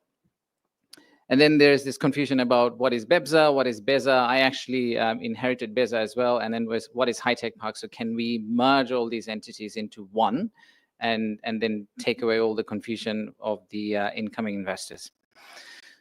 So that's my first point, and we'll see how far we can go with that. The second one is industry consultation. We lack that terribly. So whether it's in the form of, Zaved had mentioned, the National Economic Forum, whether it's a private sector advisory board for BIDA, but we need to come up with a structure where we have a genuine constant dialogue, and we as government listen to the private sector on a regular basis and give a report card back to the private sector on a regular basis. The rules of business need to be sorted out. So some of you may have experienced this, that suddenly a new act comes up without industry consultation, because actually within the government, independent ministries can take decisions without consulting the rest of the other ministries. Maybe even within government, you have someone who is working on your favor, but that person got just circumvented because the rule of business is just very different in government at this moment. So that needs to change. And we've started hiring from private sector. I'm a guinea pig, but there are new guinea pigs coming into BIDA, as you have probably heard. So we'll see how that interaction works out when we bring in, just like US and UK, where private sector specialists go into government, come back out after 2 years with a lot of experience and hopefully some addition to national service. We'll see how that works. Number 3, policy continuity. Everyone's talked about it. I think it's another big issue. The idea that we've been pondering on is, can we make sure that if someone lands, for the next 5 years, nothing changes for that business? So it's a hold up for 5 years. That's your kala shuti, but like that's the time you play the game. And beyond that, you just have to merge with the rest of the tax policies. But at least for 5 years, you get some kind of protection to play the game. Number 4, access to resources, aka inadequate infrastructure. I think it's roads, it's utility, it's ports, all of these things come into play. Now, you may have heard this as well. So in economic zone, which seem to be a big pain point for a lot of investors who we have promised we're going to provide land, we're going to provide electricity, but we just haven't been able to pull through, is because the goalpost was too far away. We said we're going to do 100 economic zones, never made sense, right? It had its own reason, but now we are cutting it down to a handful of economic zones. So we will officially announce how many the number is, but it's definitely going to be less than 10, probably in the region of 5. Those are the only economic zones we are going to focus on as government to deliver what we had promised in terms of electricity, water, infrastructure, residency, anything that you talk about. And we'll give very clear timeline that, okay, look, in Mirasharai, you're going to get electricity on 25th of June, 2025, full stop. And you plan your factory building or whatever you want to do based on that piece of information. And then the final point, which is everyone's favorite topic, lower level of corruption. Everyone seems to believe that digitization is the only solution to that problem. And theoretically, I think it's a great point. I completely agree with it. Take human interaction out. Once you walk into government, you realize that digitizing government is an incredibly easy concept, but very hard task. We have talked about digital Bangladesh for last how many years? I have no idea. And you go to government and all these offices in pots, they have digitized, but none of these talk to each other. So at the end of the day, until you have a proper digital architecture, there's no point in digitizing. Until you know what is the end game, there's no point in trying to digitize just this jug and then something here is just completely broken. It's not going to give you the full service. So that's a project that ICT Ministry is actually undertaking. They're trying to do a DPI, which is called Digital Public Infrastructure with World Bank. I think that's absolutely necessary for us to know where we are going and then start digitizing instead of everyone independently digitizing. Like I know, for example, BIDA has an OSS, BEZA, which is also my agency, has a separate OSS, and the OSSs don't talk to each other. So what's the point in having 2 one-stop services when they don't talk to each other? So these are the points that we need to probably look at. We have promised to roll out national single window by February 28. We have promised to roll out authorized economic operator by 1st of January, which I think are going to be very big tick marks in terms of investment environment. So let's hope those things happen. These are promises we need to deliver. And all of these are actually underpinned by the quality of resource. So that's something that we all need to accept and inherit, that we need a deeply capable government who knows how to execute in pace. So is the recruitment policy right? Can we have management training programs like we have in private sector, where you bring young but talented individuals into middle there? Can that work? How do we make the government delivery focus? I actually don't have an answer to that question, but I think we need to think about all these promises, but then think who is going to deliver, which I think Sir had also mentioned. That's a very big question that is still in front of us, and I don't think we have completely resolved that problem. So look, we'll continue to consult with the investors, foreign partners, think tanks like CPD, political parties. And in fact, we've sent a request out to some of you. You may have received it, that we've requested for FDI heat map from some of the association and investors to tell us where do you think the next investment is going to come from, so that we can come up together collectively with the game plan. So please feel free to share your feedback. We are here to listen. I'm going to do a time check. It's 15 seconds left to 10 minutes. Thank you very much. Well done. Thank you very much for those very valuable points. And I think we have some roadmaps from you. Now, we were waiting very eagerly, and we also kept you waiting. Thank you for waiting. I would like to request Professor Lutfi Siddiqui, who is our chief guest today. He is the Special Envoy on International Affairs to the Chief Advisor of the Interim Government of Bangladesh. So over to you. Thank you very much. Good afternoon, everyone. Can you ask them to stop talking, please? Yes. Okay. Okay. Good job. Thank you. So I don't have a speech prepared. I'm here to listen, and I thought I would just take it in. I have looked at the research piece, of course, and I've met with almost all of you multiple times, and I've listened to almost all of the cases multiple times. I'm really here for the research that CPD has put together today, because it's a wonderful fact base. It's perception based, but perception is 9/10 of the challenge, and I'm looking forward to getting even more substantially involved with the research that's been put together. There is a concept, you should Google it if you're not aware of that. It's called the hungry judge effect.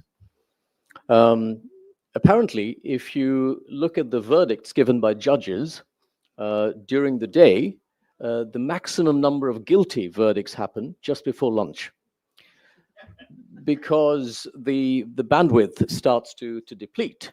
And then if you're trying to attract someone's attention just before lunchtime, it's not a bad idea to just have 1 or 2 points and not the entire encyclopedia thrown at that person, because it's very little chance that I will retain any of that. But it's hopefully I'll come back to all of those in the fullness of time. And I will also mention that both Ashik and I were here on time.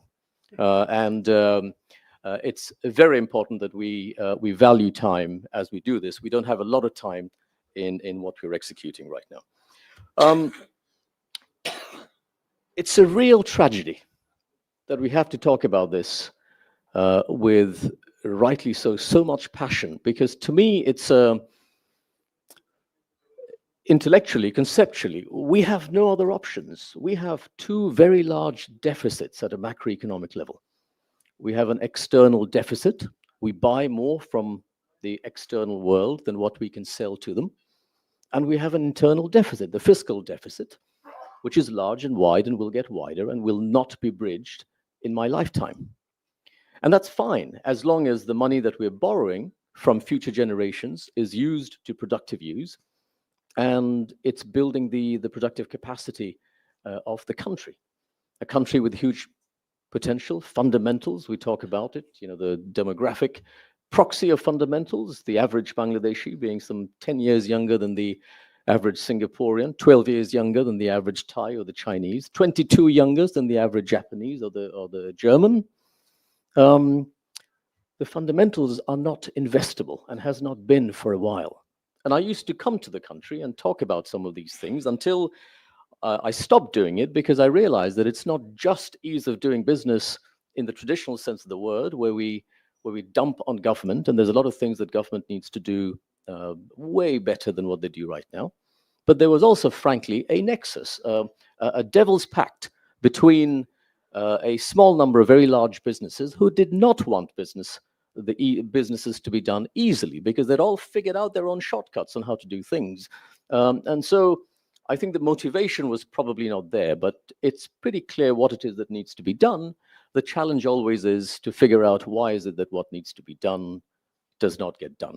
It's the political economy of implementation and execution. Some of you may know I'm in academia now for some time, but I was an investment banker for nearly 2 decades.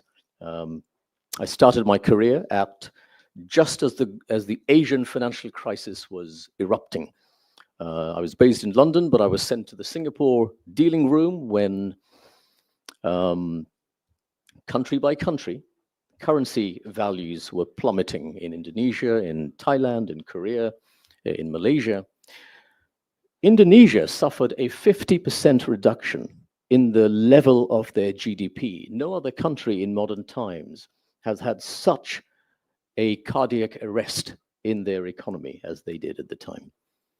The response to that has been variable. Indonesia went for the IMF package. Malaysia decided, no, we'll have capital controls and we'll do things differently. Thailand had its own policy. Korea did things differently. Then you had the global financial crisis, the Lehman Brothers case. I had just become MD at Barclays at the time, and we were trying to buy Lehman Brothers that weekend, which we failed in the weekend, and we went and picked up parts of it from the bankruptcy courts the following week. And you've seen the response to that crisis, and particularly some countries, the United Arab Emirates, for example, the experience of Dubai through that crisis really galvanized them onto a completely different plane. The IMD competitiveness survey that I was looking at earlier this morning, it's really telling to see how some countries have done really well in recent years and some haven't. The UAE government has overhauled some 75% of all of its laws and regulations in just the last 2 years. And they have a program of continuous change. And they have a program of how to assess whether they remain relevant or not, and how can that be improved in very specific terms. Indonesia, they're 27 this year. They were 47 just 2 years ago. 2 years ago, I was invited to the G20 in Bali. Indonesia was the G20 president at the time. And I remember the ministerial panel. They had the health minister, the tourism minister, and the energy minister on stage to get things going. They had a coordinating minister to start with his opening remarks, who, by the way, was the rival of the president of Indonesia at the previous election. But the president decided, I need to bring my rival, and he should front this message to investors, because that's how you signal continuity through political cycles. I thought was remarkably well done. And then you had the 3 ministers. And the way they set it up was a little competition between the 3. So the health minister said, you've got to come and invest in my sector. These are all the good things that you're doing. The tourism minister said, no, you've got to really look at ours. You're here in Bali. Go outside. I'll take you to all the potential investment opportunities. And the energy minister said, if I switch off electricity, neither of you will have an industry. So please come to mine. And it was a wonderful way to set the tone that they're open for business. So when I see a title like today's presentation, business competitiveness, business processes, it's about getting things done. It's about dynamism. It's about energy. There's a lot of sports analogy, competitiveness. Are we competitive? What does it take to be a good athlete? How can we as a country, be like maybe the women's football team that we have here, right? How do they do what they do? What is it that we can learn? Instead of a situation where We're playing football and the referees, halfway through, they pick up the ball and start running with it. Or they change the rules in the middle of the game, or the playing field gets tilted in all sorts of random ways. And there are potholes and other obstacles put into place. The goalpost goes wide and narrow, and that's it. You can't play sport when the rules are as random as that. In all of my observations from outside the country, when I look at the one common factor that's the hardest to get done is where I started, which is the systems change. It's a multifaceted system. I think you had 17 factors on one slide. You can distill it down to the principal components. Some of them are interlinked, some are symptoms, some are causes.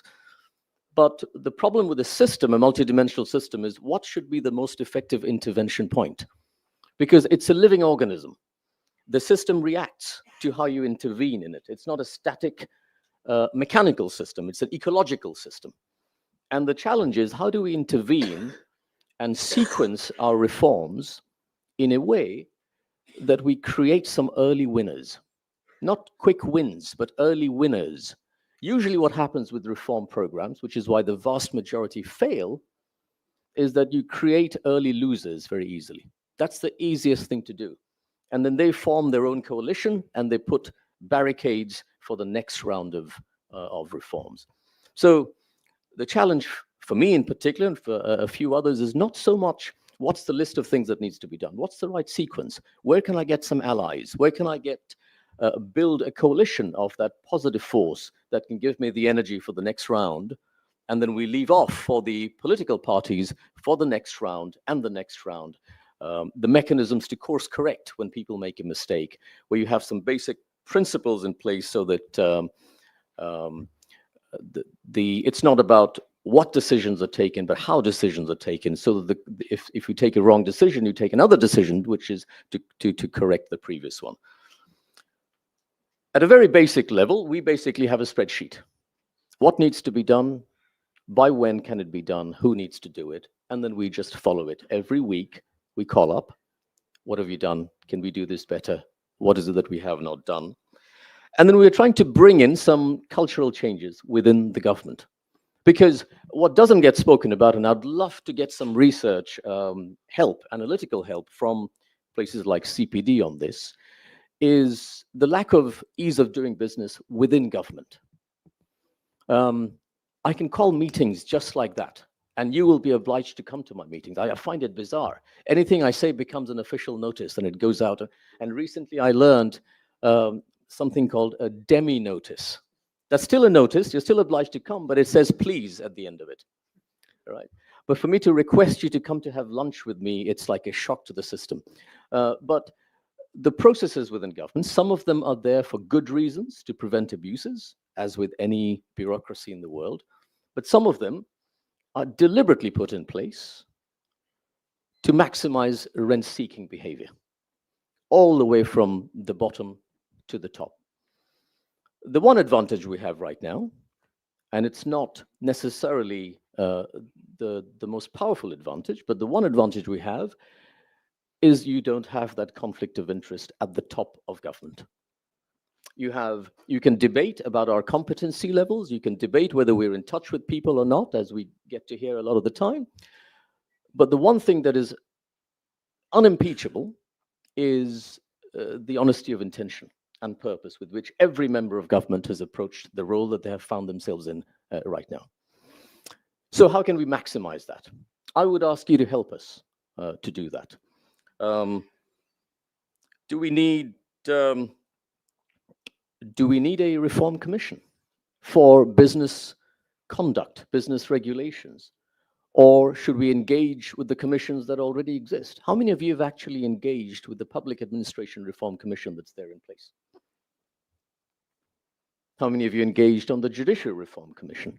Those commissions are there for a reason, because things are bloody broken right now. Why would you set those up if things are hunky-dory to start with? The question is, who's engaging with them? I am, because there are some things that I cannot do unless there are design level changes. But there's some other things that I could do. But the open question, and I think a good question to ask, is do we need another commission just for businesses? And I'd be happy to hear that recommendation. If there's a case to be made, please get in touch with me and I will make that case to the Advisory Council. Please help write out the case, articulate it. I will debate it with you once. If we are convinced, we'll put it up. In the meantime, this the Better Business Forum, which was recommended in the PowerPoint presentation. Why not? Let's just do that. Let's go ahead with it. Again, if you can help us so that we can structure it in a way so that there's due process and who gets invited to it and who doesn't. I would prefer it to be on Zoom. Just meet up on Zoom once a month so that there's no photo opportunities, there's no grand standing, there's no chief guest. Let's just get on with what needs to be done. I'm happy to announce that we'll do that straight away if you can help us putting some structure on it so that there's due process around that. And maybe after a couple of rounds, Ashik can take it over. It can become a beta process from then on. It becomes part of the DNA. The other thing, maybe the last point for me is the multiple authorities. The gentleman from JICA pointed out, and Ashik made that point as well. You have BETA, BEPSA, PPA authority, ICT authorities, and then outside of that, the Chittagong Port Authority and so on. They all report into the head of government. We have found no evidence that there's ever been a formal meeting with the head of government in the past, or any evidence that any of the boards of those authorities have ever met, or that they've ever met together. So we wanted to change that, and we can do that structurally, or the political government can change that structurally, but we want to behave as though they are one authority starting yesterday. So we have created a working group. We meet, we got together. The first one was chaired by the chief advisor, rolled up our sleeves. What are the issues? We have the NBR chair in the room, energy secretary, the shipping secretary in the room, and we'll now do this every month. The formal chair is the chief advisor. I'm the delegated authority, so I will chair it on his behalf, and we will make sure that we have specific cases that we're dealing with on and off. So those are the things that we're trying to change. I love to engage with people, and you will know that I have, both of us have evidence of doing that. I don't have a family here. I haven't seen my family since September. I hope to see them in December if they remember who I am. But this is the only thing that we are doing. So please engage with us. I would just say, let's be respectful of bandwidth and time. I don't take any meetings unless there's an agenda beforehand. And I don't do meetings on something that can be done on Zoom. So please use Zoom as much as you can. And you all have my WhatsApp numbers. That's by design. But if something can be done with a message, please do not call me. Otherwise, very open to business. And yeah, let's go get some food now. Thank you very much. Thank you very much, Professor Lutfi Siddiqui, for these valuable words and also very concrete suggestions. So I wouldn't spend any more time. I would once again thank you very much for being with us for so many hours. I would now invite you to lunch. So stay well. Bye.